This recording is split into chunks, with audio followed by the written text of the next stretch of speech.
இன்றைக்கி நம்ம திருந்தச்சை டெஸ்ட்டோட second டெஸ்ட்டோட discussion பார்க்க போகிறோம். ஆல்ரெடி ஃபஸ்ட்டு பார்த்துருந்தோம். ஃபஸ்ட்டில் ஒரு சின்ன கரெக்ஷன் மட்டும், அந்த காயம் பார்த்துருப்போம்ல, பழங்காலத்தில் காயத்துக்கு வந்து வெள்ளூசி கொண்டு தைச்சாங்க அப்படின்னு சொல்கிறதுக்கு வந்து பதிற்றுப்பத்து நம்ம பரிபாடுன்னு சொல்லியிருப்போம். ஸோ அது மட்டும் பார்த்துக்கேன், சரிங்களா? ஸோ இன்றைக்கி நம்ம மீதி இருக்கிற 90 கேள்விகள் செகண்ட் டெஸ்ட்டில் இருக்கிறது பார்க்கலாம். 7ஆம் வகுப்போடதை இன்றைக்கி நம்ம பார்க்க போகிறோம், சரிங்களா?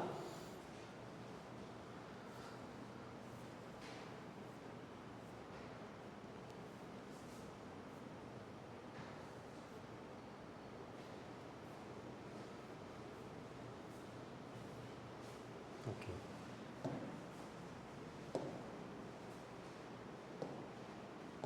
ஓகே.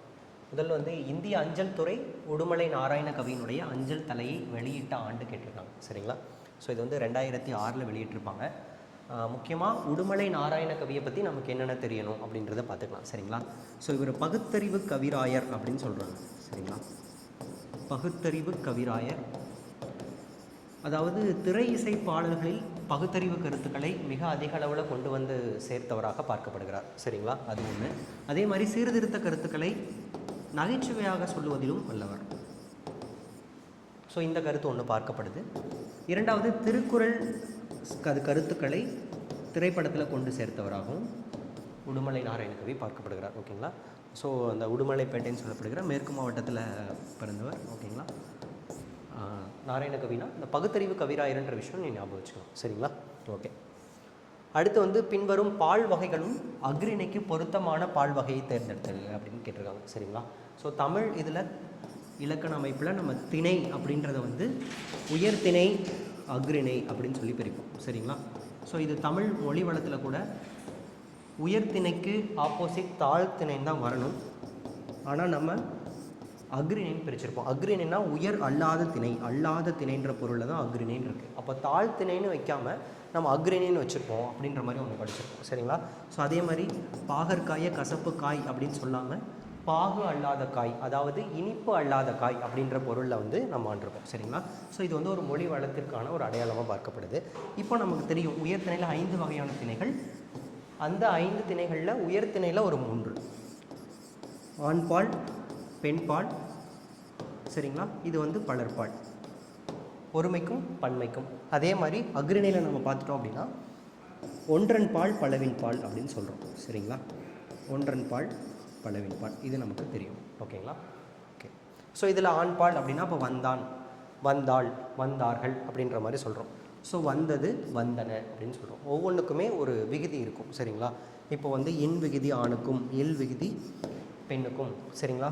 இர் விகுதி வருதுன்னா அது பலர்பாலை குறிக்கக்கூடியதாகவும், ஊ விகுதி வந்தது அப்படின்னு சொல்லக்கூடிய ஊ விகுதி எல்லாம் வந்துச்சு அப்படின்னா அது ஒன்றன் பாலாகவும், வந்தன ஆ விகுதி குறிக்கும் பொழுது அது பலவின் பாலுக்கு அப்படின்னு சொல்லிட்டு நம்ம பார்க்குறோம். ஒவ்வொரு விகுதியை வச்சு நம்ம உயர்திணையா அக்ரிணையா அப்படின்னு சொல்லி நம்ம கண்டுபிடிச்சிடலாம். அதனால தான் ஒரு வினைச்சொல் திணை பால் எண் இடம் காட்டும் அப்படின்றத நம்ம படிச்சிருக்கோம். இப்போ வந்தான் அப்படின்றத வச்சு நம்ம என்ன திணை அப்படின்றத நம்ம கண்டுபிடிச்சிடலாம், உயர்திணையா அக்ரிணையா. அதே மாதிரி இது என்ன பால், ஆண் பாலா பெண் பாலா, அதையும் நம்ம கண்டுபிடிச்சிடலாம், சரிங்களா? ஸோ இந்த விஷயங்கள்லாம் இதில் ஞாபகம் வச்சுங்க. இதை வச்சு இந்த கேள்வி பார்க்கும் பொழுது அக்ரிணைக்கு பொருத்தமானது அப்படின்னா பலவின் பால், ஒன்றன் பாலும் பலவின் பாலும் அக்ரிணைக்கு வரணும். அதில் இங்கே பலவின் பால் இருக்குது.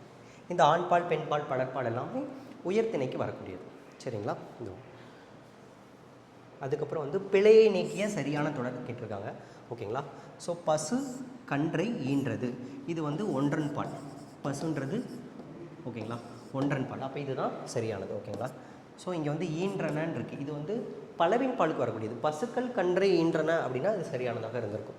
அதே மாதிரி குளவி நடனம் ஆடியாள் ஆடினாள் அப்படின்னு சொல்கிறேன்னா வச்சுக்கோங்களேன், அது சரியானதாக இருந்திருக்கும், ஆடினாள்னு வந்திருக்கணும், ஓகேங்களா?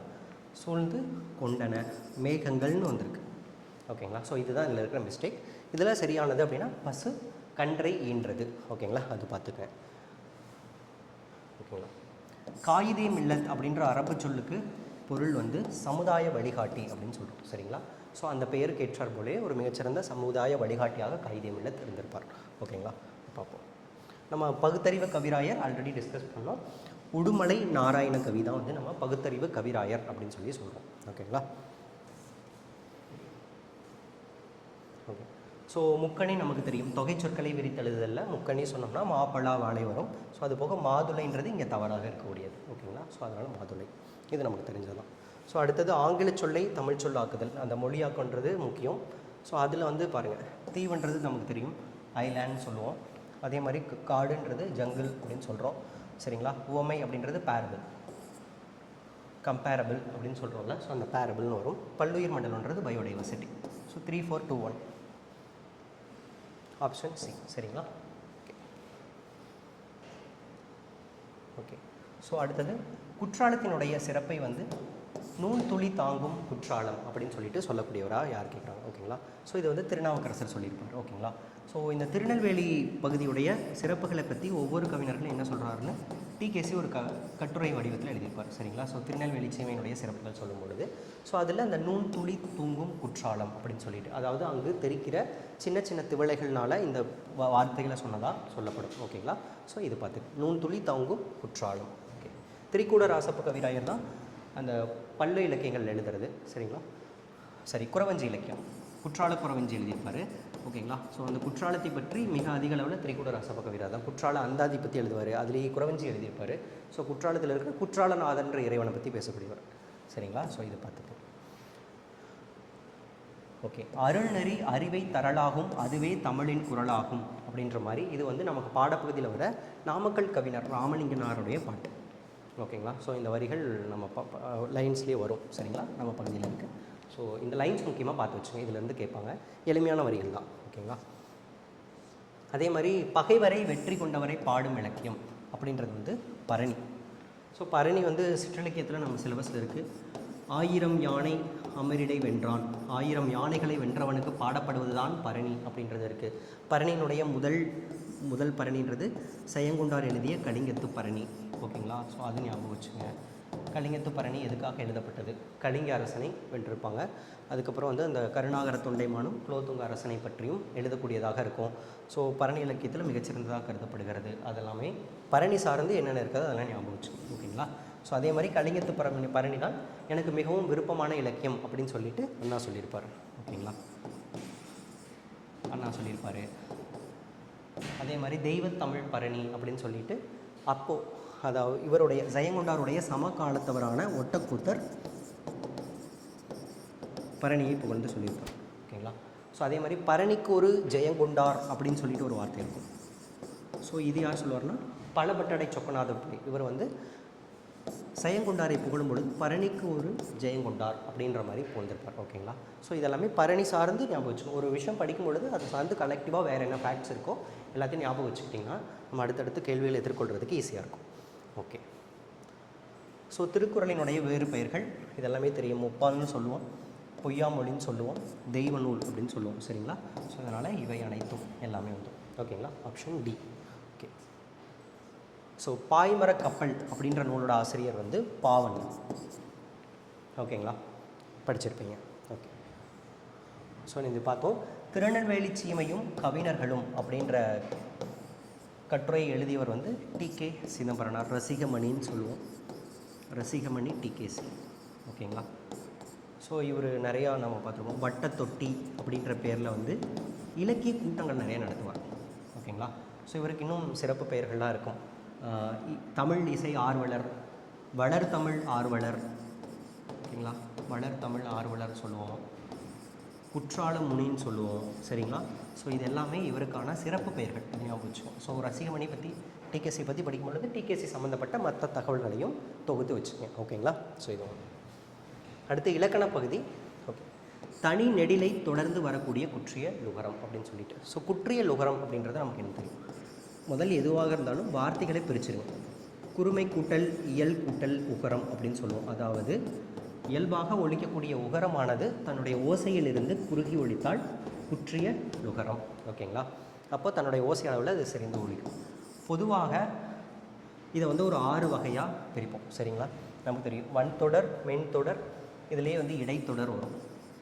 ஓகேங்களா? ஸோ அதுக்கப்புறம் நெடில் தொடர் குற்றிய லுகரம், ஆயுத தொடர் குற்றிய லுகரம். ஓகேங்களா? ஸோ இதில் வந்து ஒவ்வொரு தலைப்பு இது இருக்கும். எதுக்கப்புறம் வருதுன்றது இப்போ வன் தொடர்னு வச்சுக்கோங்களேன், கசட தப்பற. ஸோ இதை தவிர இப்போ வந்து பாக்கு அப்படின்னு வருதுன்னு வச்சுக்கோங்களேன். ஸோ இது வந்து வன்தொடரை தொடர்ந்து வருகிறது, அதனால் இது வன்தொடர் குற்றியலுகரம் அப்படின்ற மாதிரி சொல்லுவோம். ஸோ மென் தொடர் நியாயன நமன வரணும். இப்போ பஞ்சு அப்படின்னு வருதுன்னு வச்சுக்கோங்களேன். ஸோ இஞ்சு வருது. ஸோ அதே மாதிரி இடைத்தொடர் எரல வளல ஏதாவது ஒரு சொற்களை தொடர்ந்து வரும் பொழுது இதில் வந்து இவ்வுக்கு அப்புறம் எந்த சொல்லும் வராது, அது ஞாபகம் வச்சு. ஓகேங்களா? ஸோ அது ஒன்று மட்டும் இருக்கும் இடைத்தொடர். அதுக்கப்புறம் நெடில் தொடர், நெடில் எடுத்துக்கடை தொடர்ந்து வரக்கூடிய சொற்கள் குற்றியலுகரம் தான் வந்து நெடில் தொடர் குற்றியலுகரம். ஆயுத தொடர் குற்றியலுகரம். சரிங்களா? ஆயுத எழுத்துக்களை தொடர்ந்து வரக்கூடியது எஃகு. பெரும்பாலும் ஆயுத எழுத்து இடையில தான் வரும். சரிங்களா? அதை தொடர்ந்து வரக்கூடியது வந்து ஆயுத தொடர் குற்றியலுகரம்னு சொல்லுவோம். ஸோ குற்றியலுகரத்தினுடைய மொத்த தலைப்புகளும் பார்த்துங்க. இங்கே வந்து தனி நெடிலை தொடர்ந்து வருவதால் இது வந்து நெடில் தொடர் குற்றியலுகரம்னு சொல்லுவோம். ஓகேங்களா? ஸோ இதை பார்த்துக்கோங்க. ஓகே. இதுக்கப்புறம் இசைப்பாடல் அப்படின்ற சிறப்பு பெற்ற இலக்கியம் அப்படின்னா பரிபாடல். பரிந்து செல்லக்கூடிய ஓசையை உடைய நூல் அப்படின்னு சொல்லுவோம். சங்க இலக்கியங்களில் கலித்தொகையும் இதையும் வந்து ஒரு இசைப்பாடல்னு சொல்லுவோம். கலித்தொகையும் ஒரு இசை சார்ந்த பாவினம். ஓகேங்களா? கலிப்பானா துள்ளல் இசை கொண்ட பாவினம் அப்படின்னு சொல்லுவோம். ஸோ அதே மாதிரி பரிபாடலும் பரிந்து செல்லக்கூடிய ஓசையால் எழுதப்பட்ட பாடல் வகை, அதனால் பரிபாடல் அப்படின்னு சொல்கிறோம். ஓகேங்களா? ஸோ இது ஞாபகம் வச்சுக்கோங்க. ஓகே. கூடு கட்ட தெரியாத பறவை நமக்கு தெரியும், குயிலுக்கு கூடு கட்ட தெரியாது அப்படின்றது நம்ம பார்த்துருக்கோம். நமக்கு வந்து இந்த வனம் குறித்த இந்திய வனமகன்னு ஒரு டாபிக் இருக்கும். அதே மாதிரி இந்த வனம் குறித்த வனத்தில் வந்து உலா போயிட்டு அங்கே இருக்கிற விலங்குகள் பார்க்குற மாதிரி இருக்கும். ஸோ அந்த பாடங்கள் நல்லா படித்து வச்சுக்கோங்க, அதில் வர தகவல். ஓகே. அதே மாதிரி கண்ணியமிகு காயிதே மில்லத் அவர்களை இப்படிப்பட்ட தலைவர் கிடைப்பது அரிது, அவர் நல்ல உத்தமமான மனிதர் அப்படின்னு கூறுகிறவர் வந்து தந்தை பெரியார். சரிங்களா? அதே மாதிரி அறிஞர் அண்ணா வந்து ஒரு அரசியல் வானில் இருந்த இருளாக இருந்த அரசியல் வானை வெளிச்சமாக்க வந்தவர் அப்படின்ற மாதிரி இப்போ வந்திருப்பார். ஓகேங்களா? ஸோ அரசியல் வானின் வெளிச்சம் அப்படின்ற மாதிரி இவரை அண்ணா குறிப்பிடுவார். ஓகேங்களா? ஸோ ஒரு மிகச்சிறந்த ஒரு சமூகவியல் அளவுலையும் சரி, அரசியல் அளவுலையும் சரி சிறந்த பங்காற்றியிருப்பார். அதே மாதிரி கல்விக்கும் அரும்பணியாற்றியிருப்பார். பரூக் கல்லூரி, முகமது இஸ்மாயில் கல்லூரி, அந்த கல்லூரிகள்லாம் ஏற்படுத்தி முயற்சி செஞ்சிருப்பார். கல்வி தான் ஒரு சமூகத்தினுடைய முன்னேற்றத்துக்கான பாதையாக இருக்குன்றதில் தெளிவாக இருந்தவர். அதே மாதிரி சுதந்திரத்திற்கு முன்னாலும் சட்டமன்ற உறுப்பினராக இருந்திருப்பார். அதுக்கப்புறம் அரசியலமைப்பு குழுவோட உறுப்பினராக இருந்திருப்பார். அரசியலமைப்பு உருவாக்க குழுவில் உறுப்பினராக இருந்திருப்பார். சரிங்களா? ஸோ இதை நீங்கள் படிச்சிருப்பீங்க. அதுக்கப்புறம் லோக்சபா ராஜ்யசபா ரெண்டுலேயுமே எம்பியாக இருந்திருப்பார். ஓகேங்களா? ஸோ அங்கே வந்து மிக ஆழமாக உரையெல்லாம் ஆற்றியிருப்பார். அதே மாதிரி எது ஆட்சி மொழியாக கொண்டு வரணும்னா ஒரு பழமையான மொழியை கொண்டு வரதா இருந்தால் அது தமிழாகத்தான் இருக்க வேண்டும் அப்படின்ற ஒரு விஷயத்தை மிக தெளிவாக பேசியிருப்பார். ஓகேங்களா? மத நல்லிணத்திற்காக மிக அதிக அளவில் பாடுபட்டவராகவும் நம்ம காயிதே மில்லத் பார்க்கப்படுகிறார். சரிங்களா? ஓகே. தமிழகத்தினுடைய முதல் அரசவை கவிஞர் அப்படின்னா வே. ராமலிங்கனர். இவர் ஒரு காந்திய கவிஞர் அப்படின்னு சொல்லுவோம். சரிங்களா? கத்தியின்றி ரத்தமின்றி யுத்தம் ஒன்று வருகிறது, சத்தியத்தின் நித்தியத்தை நம்பும் யாரும் சேர்வீர். அந்த பாடல் எழுதினது 1930 உப்பு சத்தியாகிரகத்தின் அப்போ ஒரு வழிநடை பாடலாக மிக அதிக அளவில் தமிழகத்தில் பாடப்பட்ட பாடல் இது. சரிங்களா? ஸோ அந்த எழுதினவர் மிக காங்கிரஸ் இயக்கத்தின் மீது தீவிர ஈடுபாடு, தேசம் சார்ந்த நிறைய விஷயங்கள் எழுதியிருப்பார். சரிங்களா? ஸோ இவர் எழுதின நூல்கள்லாம் நமக்கு தெரியும். மலைக்கல்லன் அதெல்லாமே வரும். பின்னாடி ஒரு கேள்வி வரும், அதில் நம்ம டிஸ்கஸ் பண்ணிக்கலாம். சரிங்களா? ஸோ அப்போது காங்கிரஸ் அரசு தான் தேசியத்துக்கு அப்புறம் இண்டிபெண்டன்ஸ்க்கு அப்புறம் சுதந்திரத்துக்கு அப்புறம் பதவியேற்கும். அதனால் இவரும் காங்கிரஸ் இயக்கத்தை சார்ந்தவராதனால் இவருக்கு அரசவை கவிஞர் பதவி கொடுக்கப்படுது. சரிங்களா? 1949 அரசவை கவிஞர். சரிங்களா? இது ஞாபகம் வச்சுக்கோங்க. ஓகேங்களா? ஒரே மொழியின் மாறுபடும் வடிவங்களை எவ்வாறு அழைப்பார் அப்படின்னு சொல்லி கேட்குறாங்க. ஸோ இது வந்து வட்டார மொழி. ஓகேங்களா? ஸோ ஒவ்வொரு வட்டாரத்துக்கும் ஒரு மொழி இருக்கும். இப்போ வந்து தமிழ்நாடு பகுதி பார்த்துட்டிங்கன்னு வச்சுக்கோங்களேன். ஸோ தமிழ்நாடு இப்படி இருக்குது அப்படின்னா ஒவ்வொரு பகுதியிலையும் நார்த்தில் ஒரு மாதிரி இருக்கும். ஸோ மேற்கு பகுதிகளில் ஒரு மாதிரி இருக்கும். ஓகேங்களா? மேற்கு மொழின்னு சொல்லுவோம், மேற்கு கிளை மொழின்னு சொல்லுவோம். அதே மாதிரி வடக்கு கிளை மொழின்னு சொல்லுவோம், மத்திய கிளை மொழி, தெற்கு கிளை மொழி அப்படின்னு சொல்லி பிரிப்போம். ஓகேங்களா? ஸோ இதுதான் வந்து அடிப்படையில் இங்கே இருக்கிற ஒரு மொழி குழுக்கள் ஒவ்வொரு வார்த்தையும் ஒரு பக்கத்தில் வட்டாரத்தில் பேசுகிறது மற்ற வட்டாரத்துக்கு புரியாது. அந்த மாதிரி ஒவ்வொன்றுக்கும் தனித்துவமான வார்த்தைகள் இருக்கும். ஸோ அதுதான் கிளை மொழிகள் அப்படின்னு சொல்லுவோம். இது வந்து தற்காலத்தில் பிரித்தது. அதே மாதிரி நீங்கள் சங்க காலத்தில் அந்த மாதிரியான காலத்தில் எல்லாமே அந்த பாகுபாடுகள் ஒரு 12 வகையான நாடுகள், அருவா நாடு, குட்ட நாடு, அந்த மாதிரி ஒவ்வொரு இடத்துல பெற்றம் பசு அப்படின்றது வந்து பெற்றம்ன்றது ஒரு பக்கம் சொல்லுவாங்க. அது வந்து மற்ற பக்கத்தில் இருக்காது. ஓகேங்களா? ஒரு வட்டாரத்தில் மட்டுமே குறிக்கப்படுகிற சொற்கள் அதான். ஸோ இப்போ இந்த வட்டாரம் இலக்கியங்கள்லாம் இப்போ வளர்ச்சி ஒரு கட்டத்தில் செய்யுள் இலக்கியங்களில் மட்டும் எழுதப்பட்டுட்டு இருந்தது. வட்டார மொழிகளில் எப்படி பேசுவாங்களோ அதையவே இலக்கியத்துக்கு கொண்டு வர பாங்கு வந்து இப்போ கீரா போன்றவர்கள் முன்னெடுக்கிறாங்க. ஓகேங்களா. ஸோ இவர் வட்டார இலக்கியத்தினுடைய ஒரு முன்னோடியாக பார்க்கப்படுவார். கரிசல் இலக்கியத்தை, கரிசல் மண்ணினுடைய அந்த பேச்சு மொழியை அப்படியே இலக்கியத்துக்குள்ளே கொண்டு வந்திருப்பார். அந்த மாதிரி பெருமாள் முருகன் வந்து கொங்கு தமிழ், நாஞ்சில் நாடன் வந்து நாஞ்சில் நாட்டு மொழியை கொண்டு வந்திருப்பார். ஸோ இந்த மாதிரி ஒவ்வொருத்தரும் அந்தந்த பகுதி சார்ந்த வட்டார மொழியை அப்படியே இலக்கியத்துக்குள்ளே கொண்டு வராங்க. மக்களுடைய பேச்சு மொழியை எழுத்து மொழியாகுது. அதே மாதிரி இதற்கான புரிதல் மற்றவங்களுக்கு புரியணுன்றதுக்காக கரிசல் அகராதியெல்லாம் கீரை வெளியிட்டிருப்பாங்க. சரிங்களா. ஸோ இவர் தான் கரிசல் இலக்கியத்தினுடைய முன்னத்தியர் அப்படின்னு கூட சொல்லுவோம். சரிங்களா. ஸோ இப்போ வட்டார மொழி அப்படின்னு தெரியும்போது இந்த விஷயங்கள்லாம் தெரிஞ்சிச்சு. ஓகே. அடுத்தது பொறுத்துக, சொல்லும் பொருள்ன்ற மாதிரி. ஓகேங்களா. ஸோ இந்த இடத்துல பூரிலார் அப்படின்னா இழிந்தவர்னு அர்த்தம். ஓகேங்களா. 2 வாய்மை நமக்கு உண்மைன்னு தெரியும். செவ்வியான் அப்படின்னா செவ்விய தன்மையுடையவர், சான்றோர். ஓகேங்களா. ஆன்ற விந்து அடங்கிய சான்றோர்னு சொல்லுவோம்ல. ஸோ அடுத்து தீதுன்னா குற்றம். 2, 3, 4, 1. ஓகேங்களா. ஸோ ஆப்ஷன் ஏ பார்த்துக்கோங்க. ஓகே. புலவருக்காக தன் தலையை தர துணிந்த வள்ளல் குமணவள்ளல் தெரியும். ஓகேங்களா. ஸோ தன்னுடைய தம்பிக்கு அரசை கொடுத்துருவார். அதுக்கப்புறமும் தம்பி வந்து தன்னுடைய அண்ணன் இருந்தால் தன்னுடைய பதவிக்கு ஆபத்து என்று சொல்லி அண்ணனை தேடி வெட்ட சொல்லிடுவார். ஓகேங்களா. ஸோ தலையை வெட்டினால் அவருக்கு வந்து இவ்வளோ பொன்கள் தரதாக சொல்லுவாங்க. அப்போ வந்து காட்டில் மறைந்திருப்பார். காட்டில் மறைந்திருக்கும் பொழுது ஒரு புலவர் கேட்கும் பொழுது, என்னுடைய தலையை வெட்டி கொண்டு போனால் என் தம்பியானவன் உனக்கு பொண்ணை அளிப்பான் அப்படின்னு சொல்லி சொல்லுக்காக தலையையும் தர துணிந்த வள்ளலாக பார்க்கப்படுகிறார். சொல்லு தமிழுக்காக தலையும், சரிங்களா, ஏற்பட்ட மிகச்சிறந்த வள்ளல். ஓகேங்களா. தமிழை விட தன் உயிரை விட தமிழ் பெரிதாக கருதிய தமிழ் புலவர் வறுமையில் வாடக்கூடாதுன்னு நினச்ச வள்ளலாக குமணவள்ளல் பார்க்கப்படுகிறார். இது இந்த பழைய பாடப்பகுதியில் கூட இருக்கும். அந்த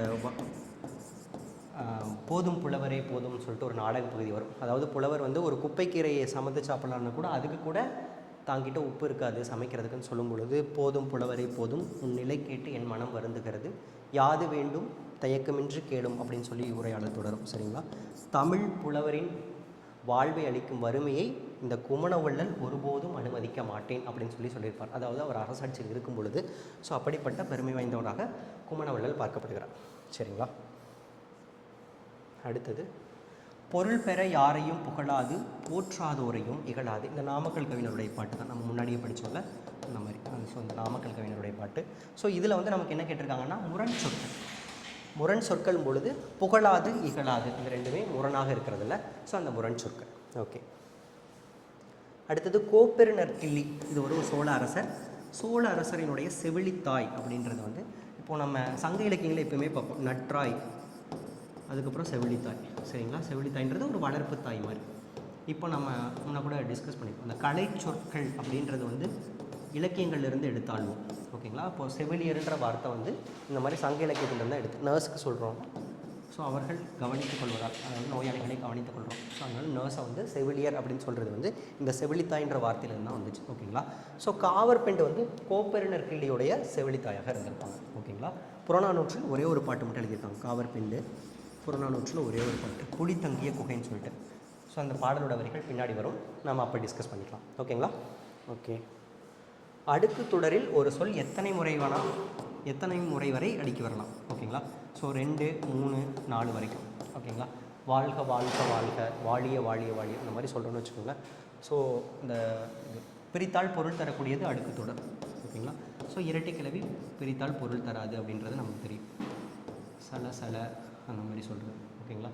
ஸோ இது நன்று நன்று அந்த மாதிரி நல்ல பிரித்தால் பொருள் தரக்கூடியது, அடுக்கி சொல்லுவது. ஓகேங்களா. இது ஒன்று. ஓகேங்களா. இந்த சுரதா ஒரு கவிதை சொல்வார். இரட்டை கிளவி போல இணைந்தே இருங்கள், பிரித்தால் பொருள் இல்லை அப்படின்னு சொல்லிட்டு மணமக்களை வாழ்த்தும் போது சொல்லுவார். ஓகேங்களா. ஸோ பிரித்தால் பொருள் தரக்கூடியது. ஓகேங்களா. பிரித்தாலும் உங்களுக்கு பொருள் கிடையாது, அதனால் சேர்ந்தே இருங்கன்னு சொல்லிட்டு அந்த ஓமைக்காக சொல்லுவார். ஓமை கவிஞர் சுரதா வரிகள் சொல்லுவார். ஸோ இதை ஞாபகம் வச்சு அடுக்கு தொடரையும் இரட்டை கிளவியும் ஒப்பிட்டு ஞாபகம் வச்சு. ஓகேங்களா. ஸோ அப்போ 4 முறை வரைக்குமே அடுக்கி வரணும். ஓகேங்களா. 2, 3, 4 முறை வரை அடுக்கி வரணும். ஓகேங்களா. ஸோ கிளை மொழிகளுள் பொருத்தமற்றதை தேர்ந்தெடுத்ததுன்னு சொல்லியிருக்காங்க. ஓகேங்களா. ஸோ தமிழ், ஏன்னா தமிழ்லேருந்து தான் இந்த மொழிகள் வந்ததாக ஒரு புற்றும் உண்டு.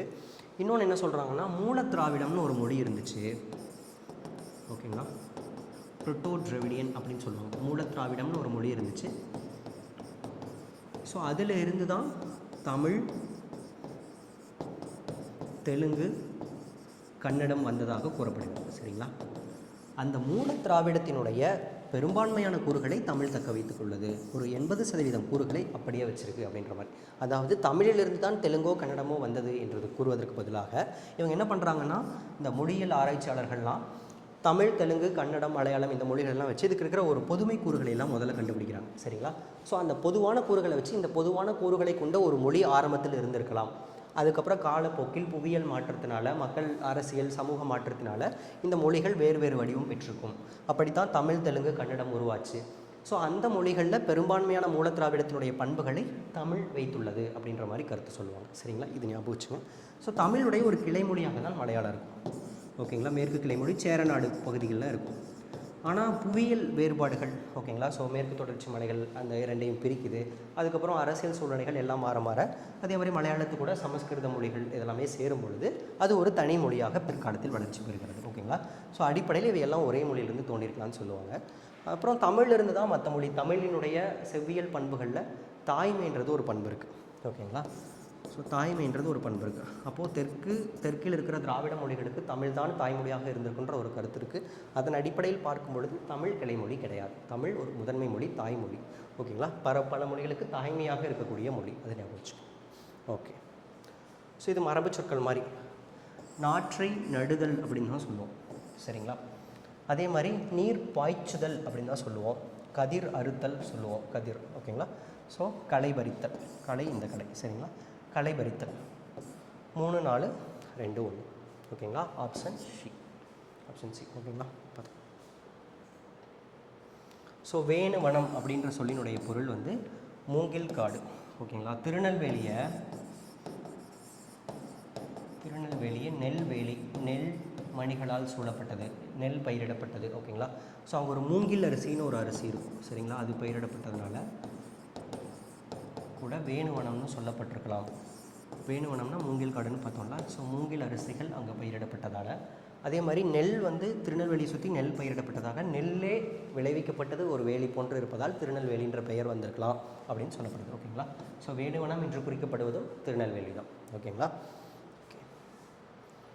ஸோ நாமக்கல் கவிஞருடைய நூல்களில் பொருத்தமற்றது. ஓகேங்களா? சங்குலி அவர் தான்.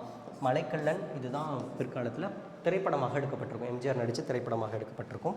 அதே மாதிரி என் கதைன்றது தன்னுடைய வரலாற்றை எழுதியிருப்பார், சுய வரலாற்றை எழுதியிருப்பார். பராசக்தி இது வந்து ஒரு திரைப்படமாக வந்திருக்கும், கலைஞர் அவர்களுடைய வசத்தில் சிவாஜி நடித்தது. ஓகேங்களா? ஸோ அப்போ இது வராது. ஓகேங்களா? ஓகே. தமிழக மக்களினுடைய வாழ்க்கை முறை, நாகரிகம், பண்பாடு, தமிழ் நாகரிகத்தினுடைய, தமிழ் பண்பாட்டினுடைய ஒரு கருவூலமாக பார்க்கக்கூடிய நூல் அப்படின்னா அது புறநானூறு. நமக்கு தெரியும். சரிங்களா? ஸோ இப்போ குறுந்தொகை, அகநானூறு எல்லாமே அகம் சார்ந்த விஷயங்களே பேசக்கூடியது. வீரம் இதெல்லாமே வந்து பண்பாடு இதெல்லாமே பேசக்கூடிய ஒரே ஒரு நூல்னா அது வந்து புறநானூறு தான். புறக்கருத்துக்களை பேசக்கூடிய நூல். ஓகேங்களா? ஓகே. ஸோ அடுத்தது கடிகை முத்து புலவரினுடைய ஊர். ஸோ இவருமே பாரதி என்ற ஒரு பெரும் மகாகவி தோன்றுவதற்கு ஒரு 200 வருஷத்துக்கு முன்னாடி கடிகை முத்து புலவர். அவர் எட்டயபுரத்தில் ஒரு ராஜா இருப்பார். சரிங்களா? அவருக்கு நிறைய பாடல்கள் எழுதியிருப்பார். ஓகேங்களா? இந்த திருநெல்வேலி சீமையை பற்றி எழுதும் பொழுது எட்டயபுரத்தையும் குறிப்பிட வரும்பொழுது டிகேசி இதை சொல்லுவார். சரிங்களா? பார்த்து அடுத்து ஈகை அப்படின்றது தெரியும். Charity begins at home. நம்மள்ட்ட தனக்கு போகத்தான் தானமும் தரும்னு சொல்லுவாங்கள்ல. ஸோ அந்த ஈகை. கண்ணியம் அப்படின்னா டிக்னிட்டின்னு சொல்லுவோம். சரிங்களா? ஸோ அதே மாதிரி கொள்கைனா டாக்ட்ரின் ஆஃப் லேப்ஸ் அப்படின்ற மாதிரிலாம் ஹிஸ்ட்ரியில் படிச்சிருப்போம். வாரிசு இழப்பு கொள்கை அதான். ஓகேங்களா? ஸோ நேர்மைனா இன்டெகிரிட்டி. 4, 3, 2, 1. ஓகேங்களா? So option A. Okay.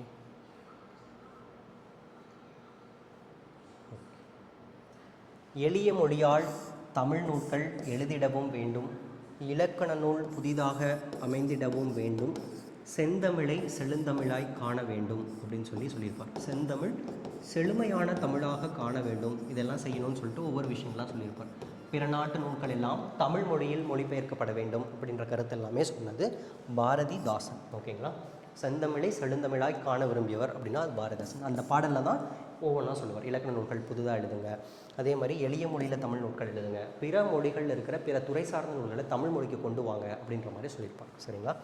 Okay. So அதே மாதிரி பொருந்தாத சொற்களை கேட்டெழுதுங்க அப்படின்னு சொல்லியிருக்காங்க. நம்ம இது பார்த்தோம்ல, குற்றியல் உகரத்தில் வன்தொடர் குற்றியல் உகரம் பார்த்தோம். ஓகேங்களா? வன்தொடர் குற்றியலுகரம்னா ஒரு வல்லின இடத்தை தொடர்ந்து வருகிற குற்றியலுகரம். சரிங்களா?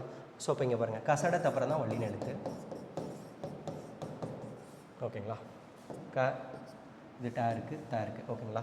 ஸோ இது வந்து மென்தொடர் குற்றியலுகரம், ஒரு மெல்லின எழுத்தை தொடர்ந்து வருகிற குற்றியலுகரமாக இருக்கிறது. அதனால் இதுதான் இங்கே பொருந்தாது. சரிங்களா? ஸோ இதை செலக்ட் பண்ணிக்கலாம். ஓகேங்களா? ஸோ அடுத்து பார்ப்போம். ஸோ சரியான சொற்றொடரை தேர்ந்தெடுக்க.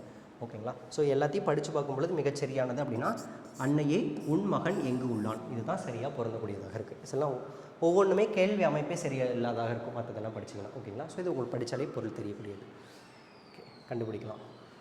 அடுத்தது வந்து வீரபாண்டிய கட்டபொம்மு கதைப்பாடலை தொகுத்து நூலாக வெளியிட்டவர் வந்து நா. வானமாமலை. சரிங்களா?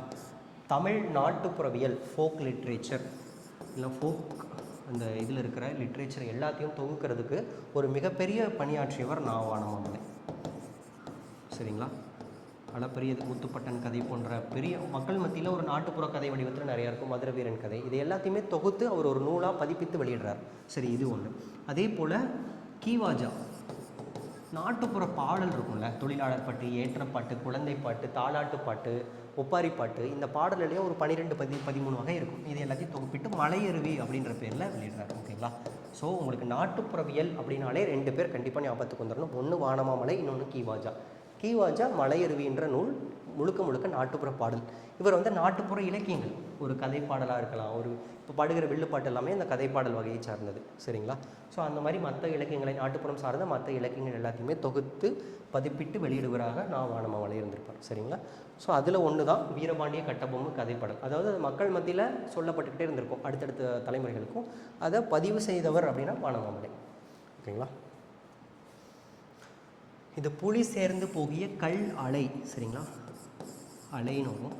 ஓகேங்களா? ஸோ இந்த இடத்துல அலை அப்படின்னா புகைன்னு அர்த்தம். அதாவது காவர் பெண் எழுதின பாடல் நம்ம பார்த்தோம். கோப்பெருநர் கிள்ளியினுடைய செவிலித்தாயாக இருந்திருப்பாங்க. அப்போ வந்து ஒரு பெண் முற்றத்தில் ஒரு தூண் பக்கத்தில் அமர்ந்துட்டு, உன் மகன் எங்கே அப்படின்னு கேட்கும் பொழுது, என் மகன் எங்கேன்னுலாம் எனக்கு தெரியாது, ஆனால் அவன் தங்கிய இடம், என்னுடைய கருவறை என்பது புலி தங்கிய இடம் போல், அவன் நிச்சயம் போர்க்களத்தில் தான் இருப்பான். ஓகேங்களா? போர்க்களத்தில் போய் பார், அவனை அங்கே சந்திக்கலாம். அப்படிப்பட்ட ஒரு புலி வேட்டையாட சென்றிருக்கிற மாதிரி அந்த புலியான என் மகன் போருக்கு தான் சென்றிருப்பான் அப்படின்ற மாதிரி ஒரு வீரம் பேசுவது போல் அமைஞ்சிருக்கும். ஓகேங்களா? வீரத்தாயாக இந்த இடத்துல காட்டப்படுவார். ஓகேங்களா? அடுத்தது ஸோ தனது வீட்டில் வட்ட தொட்டி. ஓகேங்களா? ஸோ வட்ட தொட்டி மாதிரி ஒரு வட்டமாக அமர்ந்து ஒரு தமிழ் இலக்கியத்தை பற்றிய உரையாடல் பேசுகிறது. ஓகேங்களா? ஸோ இதை நம்ம பார்த்தோம். டிகேசி வட்டத்தொட்டி, தமிழ் ஆர்வலர், குற்றாலமுனி, இந்த சிறப்பு பெயர்கள்லாம் பார்த்தோம்ல. ஸோ வட்டத்தொட்டின்றது அவருடைய இலக்கிய கூட்டம். ஓகே, குறளினுடைய அணியை கேட்டிருக்காங்க. ஓகேங்களா? இப்போ நமக்கு உவமை அணின்னு ஒன்று இருக்குது. ஓகேங்களா? உவமை அணி, எடுத்துக்காட்டு உவமை அணி, இல் பொருள் உவமை அணி. ஸோ 3 வகையான உவமை அணியில் 2ஆக பிரிக்கலான்னு வச்சுக்கோங்களேன். ஸோ உவமை அணினா என்ன? ஓகேங்களா? இப்போ வந்து அகழ்வாரை தாங்கும் நிலம் போல, தம்மை இகழ்வார் பொறுத்தல் தலை, நிலம் போலன்னு வருதா? நிலம் போல. அப்போது ஓம உருவு வெளிப்படையாக வந்து எப்படி தான் தோண்டுபவரையே அந்த பூமி வந்து தாங்கிக் கொள்கிறதோ அது மாதிரி தன்னை இகழ்வாரையும் பொறுத்து கொள்ள வேண்டும் அப்படின்ற மாதிரி அந்த போலன்ற வெளிப்படை ஒரு ஓம உருவு வெளிப்படையாக வந்திருக்கு. ஓம உருவு வெளிப்படையாக வந்து அந்த கருத்தை உணர்த்துவது. ஸோ அதனால் இது ஓமை அணி அப்படின்னு சொல்கிறோம். எடுத்துக்காட்டு ஓமை அணி அப்படின்னா உவமை ஒரு தொடராக இருக்கும். தொட்டனைத்து உரு மணற்கேணி, எந்த அளவுக்கு நீங்கள் கேணியை தோன்றீங்களோ அந்த அளவுக்கு ஊறிக்கிட்டே இருக்கும். ஓகேங்களா? மாந்தருக்கு கற்றனைத்து ஊறும் அறிவு, அதே போல் நீங்கள் நூல்களை கற்றுக்கொண்டே இருந்தால் உங்கள் அறிவு பெருகி கொண்டே இருக்கும், அறிவானது ஊறிக்கொண்டே இருக்கும்னு சொல்கிறார். ஓகேங்களா? இங்கே ஓமை ஒரு தொடர், உவமானம் ஒரு தொடர். ஓகேங்களா? வந்து இடையில் வந்து ஓம உறுப்பு வெளிப்படையாக வந்திருக்கா அப்படின்னா இல்லை. அங்கே வந்து போலன்ற ஒரு ஓம உறுப்பு வெளிப்படையாக வந்துச்சு, ஆனால் இங்கே வரவே இல்லை. ஓகேங்களா? அப்போ ஓமை ஒரு தொடராகவும் உவமானம் ஒரு தொடராகவும் இடையில் உவம உருபு மறைந்து வருவது தான் எடுத்துக்காட்டு உவமையணி. இதுவே இல் பொருள் உவமையணின்னு வச்சுக்கோங்களேன், இல்லாத பொருளை ஒப்பிடுறது. இந்த சர்க்கரை பந்தலில் தேன்மழை பொழிதது போல அப்படின்னு சொல்லுவோம். சர்க்கரை பந்தல் போட முடியுமா? முடியாது. தேன்மழை பொழியுமா? பொழியாது. சரிங்களா? இல்லாத ஒரு பொருளை சுவைக்காக ஒப்பிடுவது, அதான் இல்லாத பொருளை ஒப்பிடுவதால் இல் பொருள் உவமை அணி. ஓகேங்களா? அடுத்து முத்துராமலிங்கர் முதலில் உரையாற்றிய இடம் சாயல்குடி. சரிங்களா? சாயல்குடியில் விவேகானந்தரை பற்றி ஒரு 3 மணி நேரம் பேசுவார். ஓகேங்களா. காமராஜர் அந்த கூட்டத்தில் கலந்துருப்பார். இது மாதிரி ஒரு பேச்சை நான் கேட்டதே இல்லை. இவருடைய பேச்சு இந்திய தேசிய போராட்டத்திற்கு மிக அதிக அளவில் உதவும் அப்படின்னு சொல்லி, ஸோ இந்தியன் நேஷனல் மூமெண்ட்டுக்கு உதவும்னு சொல்லியிருப்பார். சரிங்களா. ஸோ இவருடைய பேச்சை பற்றி பல கருத்துக்கள் இருக்கும். அண்ணா என்ன சொல்லுவார்னா, இவரை தென்னாட்டு சிங்கம்னு சொல்லுவாங்க. தோற்றத்தை பார்த்தாலே இவர் தென்னாட்டு சிங்கம்னு தெரியும். ஆனால் இவர் பேச ஆரம்பித்ததுக்கப்புறம் உண்மையாகவே சொல்கிறோம், சிங்கம் முழங்குவது போல் இருந்துச்சு அப்படின்னு சொன்னார். ஓகேங்களா. சிங்கம் முழங்குனா எப்படி இருக்குமோ அது போல் பேசினார் அப்படின்னு அண்ணாவே சொல்கிறார். அண்ணாவே மிகச்சிறந்த ஒரு பேச்சாளராக திருவிக்காவுக்கு அப்புறம் ஒரு மேடை பேச்சில் அண்ணாவினுடைய மேடை பேச்சு அப்படின்னு சொல்கிற அளவுக்கு வளர்ந்தவர். அண்ணாவே இப்படி புகழ்ந்திருப்பார். ஓகேங்களா. ஸோ அந்த அளவிற்கு சிறப்பு வாய்ந்ததாக முத்துராமலிங்கருடைய பேச்சு இருந்திருக்கும். அதே மாதிரி ராஜாசி சொல்வார். ராஜாசி என்ன சொல்வார் அப்படின்னா, இவருடைய வார்த்தைகளிலிருந்து, அதாவது உதடுகளிலிருந்து வெளிப்படுறதில்லை இவருடைய வார்த்தைகள், உள்ளத்திலிருந்து வெளிப்படுவது அப்படின்ற மாதிரி சொல்லியிருக்காரு. ஓகேங்களா. ஸோ உள்ளத்தில் இருக்கிற கருத்துக்களை மிக அதிக வேகத்தில் சொல்லக்கூடியவராக முத்துராமலிங்கரை புகழ்ந்திருப்பாங்க. அதே மாதிரி பாராளுமன்றத்தில் இவர் பேசிய உரையை கேட்டு, ஆங்கிலத்தில் பேசிய உரையை கேட்டு வடநாட்டு இதழ்கள்லாம் வல்லபாய் பட்டேல், விதர்பாய் பட்டேல் இவங்கெல்லாம் பேசினது போல் இருந்துச்சுன்னு சொல்லி புகழ்ந்திருப்பாங்க. அந்த அளவிற்கு தமிழிலும் ஆங்கிலத்திலும் மிகச் சரளமாக அழகாக பேசக்கூடியவராக முத்துராமலிங்கர் இருந்திருக்காரு. இது வந்து சாயல்குடி. சரிங்களா. விவேகானந்தரை பற்றி ஒரு 3 மணி நேரம் பேசுவார். காமராஜர் இதை வியந்து போற்றுவார். சரிங்களா. அந்த கூட்டத்தில் காமராஜரும் கலந்திருப்பார். ஓகே. ஸோ நாகரிகம் அப்படின்ற சொல்லுக்கு சிவிலைசேஷன் அப்படின்னு சொல்லுவோம். ஓகேங்களா. அறுவடைனா ஹார்வெஸ்ட் அப்படின்றது தெரியும். நீர்ப்பாசனம் இரிகேஷன். ஓகேங்களா. உளவியல் அப்படின்றது அக்ரானமி. ஓகேங்களா. அக்ரிகல்ச்சர் படிக்கிறது அக்ரானமி. 4 to 3 1. ஓகேங்களா. ஸோ அடுத்தது 4000 திவ்ய பிரபந்தத்தில் உள்ள முதல் திருவந்தாதியை எழுதியவர் யாருன்னா பொய்கை ஆழ்வார். ஓகேங்களா. ஸோ நமக்கு வந்து புதுமை விளக்குன்ற தலைப்பில் பொய்கை ஆழ்வாரும், ஓகேங்களா. ஸோ அதுக்கப்புறம் வந்து புதுமை விளக்கு, பொய்கை பூதத்தாழ்வார், 2 பேருமே பூதத்தாழ்வார். ஓகேங்களா. ஸோ 2 பேருமே விளக்கை எப்படி ஒப்பிடுறாங்க. ஸோ இவர் வந்து அன்பை சொல்லுவார். அன்பே விளக்கு அப்படின்னு சொல்ல மாதிரி சொல்லுவார். ஸோ இவர் வந்து இயற்கையில் இருக்கிறது, இந்த வார்கடல் அது மாதிரி இயற்கையில் இருக்கிற பொருளை வந்து விளக்கு கூட ஒப்பிட்டு, திரி கூட ஒப்பிட்டு சொல்லுவாங்க. சரிங்களா. ஸோ 2 பாட்டும் வரிசையாக இருக்கும். இதில் பொய்கை ஆழ்வார் தான் முதல் திருவந்தாதியை பாடியிருப்பார். 4000 திவ்ய பிரபந்தம் வந்து ஆழ்வார்கள் எழுதிய நூல்களினுடைய தொகுப்பு, 12 ஆழ்வார்களுடைய நூல்களுடைய தொகுப்பு. ஓகேங்களா. இதை வந்து கிட்டத்தட்ட 6 முதல் 9ஆம் நூற்றாண்டு வரை பக்தி இயக்கம் வரும். அதில் ஆழ்வார்களுடைய வந்து விஷ்ணுவை முதன்மை கடவுளாக எடுத்துக்கொண்டு அவர்கள் இந்த இயக்கத்தை பரப்புவார்கள். அதில் நிறைய பேர் 12 ஆழ்வார்களும் தமிழில் பாடல் எழுதி அந்த பாடலை இசைத்து விஷ்ணுவை நோக்கி, விஷ்ணுவினோட அவதாரங்களை நோக்கி பாடல்லாம் எழுதப்பட்டிருக்கும். சரிங்களா. ஸோ அதில் வந்து ஒரே ஒரு பெண் ஆழ்வார் அப்படின்னா அது வந்து பெரியாழ்வாரின் மகள், வளர்ப்பு மகளான ஆண்டாள். ஓகேங்களா. ஸோ இந்த 4000 திவ்ய பிரபந்தத்தை குறித்து மற்ற செய்தி அப்படின்னா, திவ்யம் அப்படின்னா ஒரு மேன்மையானது அப்படின்ற மாதிரி சொல்லுவோம். இதை தொகுத்தவர் வந்து 6 to 9 எழுதப்பட்டிருக்கும். 10ஆம் நூற்றாண்டில் நாதமுனிகள் தொகுத்திருப்பார். நாதமுனிகள் இந்த நூலை எல்லாம் தொகுத்து வெளியிட்டிருப்பார். சரிங்களா. 4000 திவ்ய பிரபந்தம், இதை ஞாபகம் வச்சுக்கோங்களா. ஸோ பிரபந்தன்றது தொகுப்புன்னு வச்சுக்கோங்க. பிரபந்தன்ற சொல்லுக்கு சிற்றலைக்கின்ற ஒரு பொருள் இருக்கும். இந்த இடத்துல வந்து பிரபந்தன்றதுக்கு தொகுப்பு அப்படின்ற பொருளில் வந்துடும். சரிங்களா. இதில் முதல் திருவந்தாதி வந்து பொய்கை ஆழ்வார், 2ஆம் திருவந்தாதி வந்து பூதத்தாழ்வார். சரிங்களா. ஸோ அதை ஞாபகம் வச்சுக்கோங்க. இவர் வந்து இரண்டாவது திருவந்தாதி, இது முதல் திருவந்தாதி. ஓகேங்களா. ஞாபகம் வச்சுக்கோங்க. அடுத்தது இந்த குறள் நமக்கு தெரியும். கற்றாருள் கற்றார் எனப்படுபவர், கற்றார் முன் கற்ற செல சொல்லுபவர். யார் கற்றவர்களில் மிகச்சிறந்தவராக கருதப்படுவார் அப்படின்னா, கற்றவர் இருக்கக்கூடிய அவையில் மிகச்சிறந்து எந்த ஒரு கருத்து மாறுபாடுமின்றி, பயமின்றி தன்னுடைய கற்றதை எல்லாம் வெளிப்படுத்த துணிவாக இருக்கிறாரோ, கற்றதை வெளிப்படுத்த அவையில் அஞ்சாமல் வெளிப்படுத்தும் தன்மையுடையவர் தான் கற்றாருள் கற்றார் எனப்படுவர். அதான் கற்ற செல சொல்லுவார். கற்றதை கற்றவர் முன்பு மிக அழகாக எந்த ஒரு மாறுபாடும் அச்சமும் இன்றி வெளிப்படுத்தல், அவை அஞ்சாமைன்ற ஒரு விஷயம். சரிங்களா. அதுதான் அடுத்தது நம்ம இது டிஸ்கஸ் பண்ணிட்டோம். ஓகேங்களா. ஸோ இதில் வந்து நெடில் தொடர் அப்படின்னா நெடில் எழுத்தை தொடர்ந்து வருகிற குற்றியலுகரம். ஓகேங்களா. ஸோ இப்போ இங்கே எது நெடில் எழுத்தை தொடர்ந்து வருகிறது அத்தனையுமே தெரியும். ஸோ இது ஒன்று. ஓகேங்களா. அதே மாதிரி ஆயுத தொடர்னா ஆயுதத்தை தொடர்ந்து வர வேண்டும். ஓகேங்களா. ஸோ அதே மாதிரி உயிர் தொடர் அப்படின்னா இப்போ இர் கூட்டல் ஆ. ஓகேங்களா. ஸோ பானை இப்போ கூட்டல் ஆ, இப்போ உயிரெழுத்து தொடர்ந்து வருதா. ஓகேங்களா. உயிரை தொடர்ந்து வரக்கூடியது, அதனால் உயிர் தொடர் குற்றியலுகரம். வன் தொடர்னால் நம்ம பார்த்து கசட தபர வரணும். ஓகேங்களா. சா ட கா. ஓகேங்களா. ஸோ 3 1 2 4. ஓகேங்களா. ஸோ இது குற்றியலுகரத்தினுடைய பகுதி. இது பார்த்துக்க. ஓகே, எதை தொடர்ந்து வருகிறது? உயிரை தொடர்ந்து வருகிறதா, ஆயுதத்தை தொடர்ந்து வருகிறதா, அதன் அடிப்படையில் நம்ம பிரிக்கிறோம், அவ்வளோதான். ஓகே,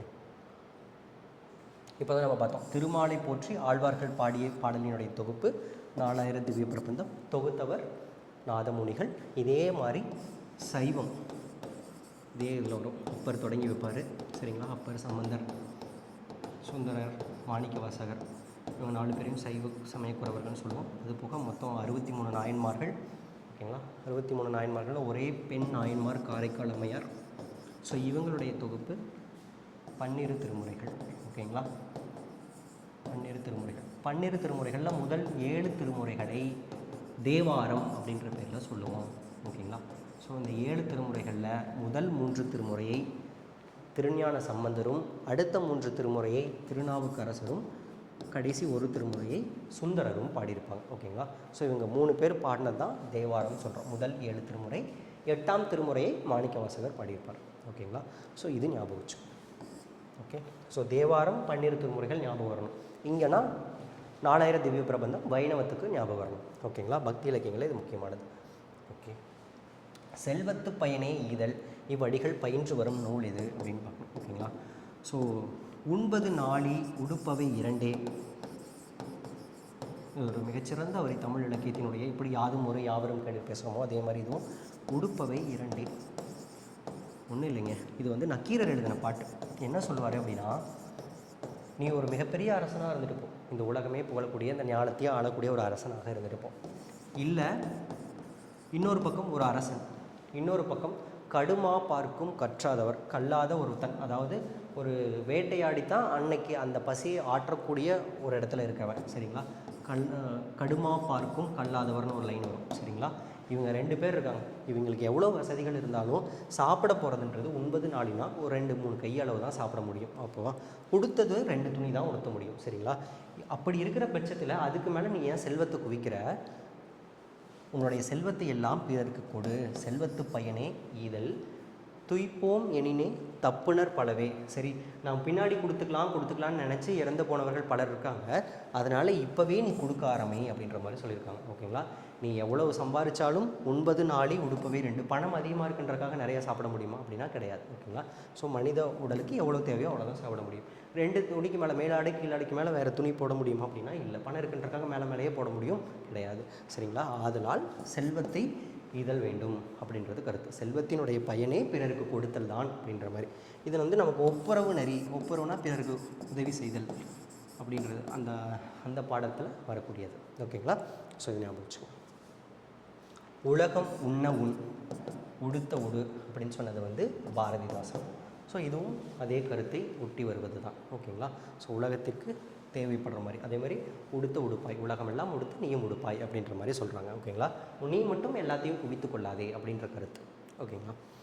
ஸோ அடுத்து வந்து பொதியில ஆயினும் இமயம் ஆயினும் பதியெழு அறியா பழங்குடி. இது என்னென்னா புகார் நகரத்தினுடைய சிறப்பை பேச வருவார், ஓகேங்களா?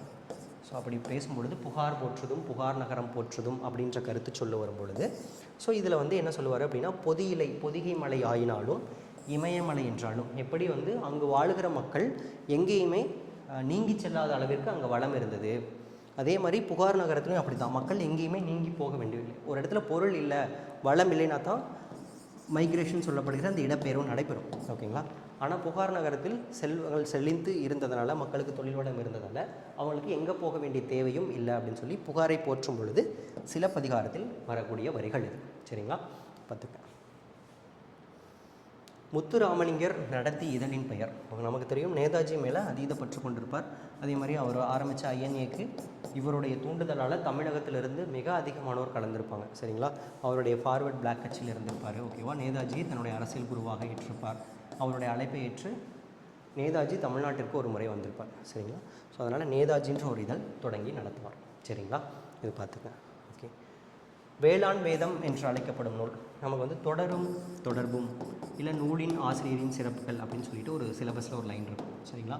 அதனால் நூல் சிறப்புகள், ஆசிரியர் சிறப்புகள், தொடர்கள், ஏதாவது நூலை குறித்து இல்லாத ஆசிரியர் குறித்து யாராவது சொல்லப்பட்ட தொடர்கள் இருக்குது அப்படின்னா, இப்போ நம்ம பார்த்தோம்ல பரணிக்கொரு ஜெயங்கொண்டார், தெய்வத்தமிழ் பரணி அப்படின்ற பேர்லாம் யார் சொன்னாங்க, யாரை சொல்கிறாங்க, இதெல்லாமே நம்ம பகுதியில் இருக்குது. ஸோ அதில் ஒன்று தான் வேளாண் வேதம் அப்படின்றது வந்து நாலடியார் தான் நம்ம வேளாண் வேதம் அப்படின்னு சொல்லுவோம், ஓகேங்களா. திருக்குறள் போன்றே அறம் பொருள் இன்பம் பகுப்பை கொண்ட நூல். ஓகேங்களா. சமண முனிவர்களால் எழுதப்பட்டது அப்படின்றது நமக்கு தெரியும். ஓகேங்களா. அடுத்தது தனிக்குறில் எழுத்தை அடுத்து வரும் வல்லின உகரங்கள் ஓசை குறியாமல் ஒரு மாத்திரை அளவில் முழுமையாக ஒலிப்பது அப்படின்னு கேட்டிருக்காங்க. ஓகேங்களா.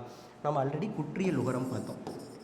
குற்றியல் உகரம் தனக்குரிய உகரமானது தனக்குரிய ஒரு மாத்திரையிலிருந்து அரை மாத்திரை அளவு குறைந்து ஒலித்தால் அது குற்றியல் உகரம். ஓகேங்களா.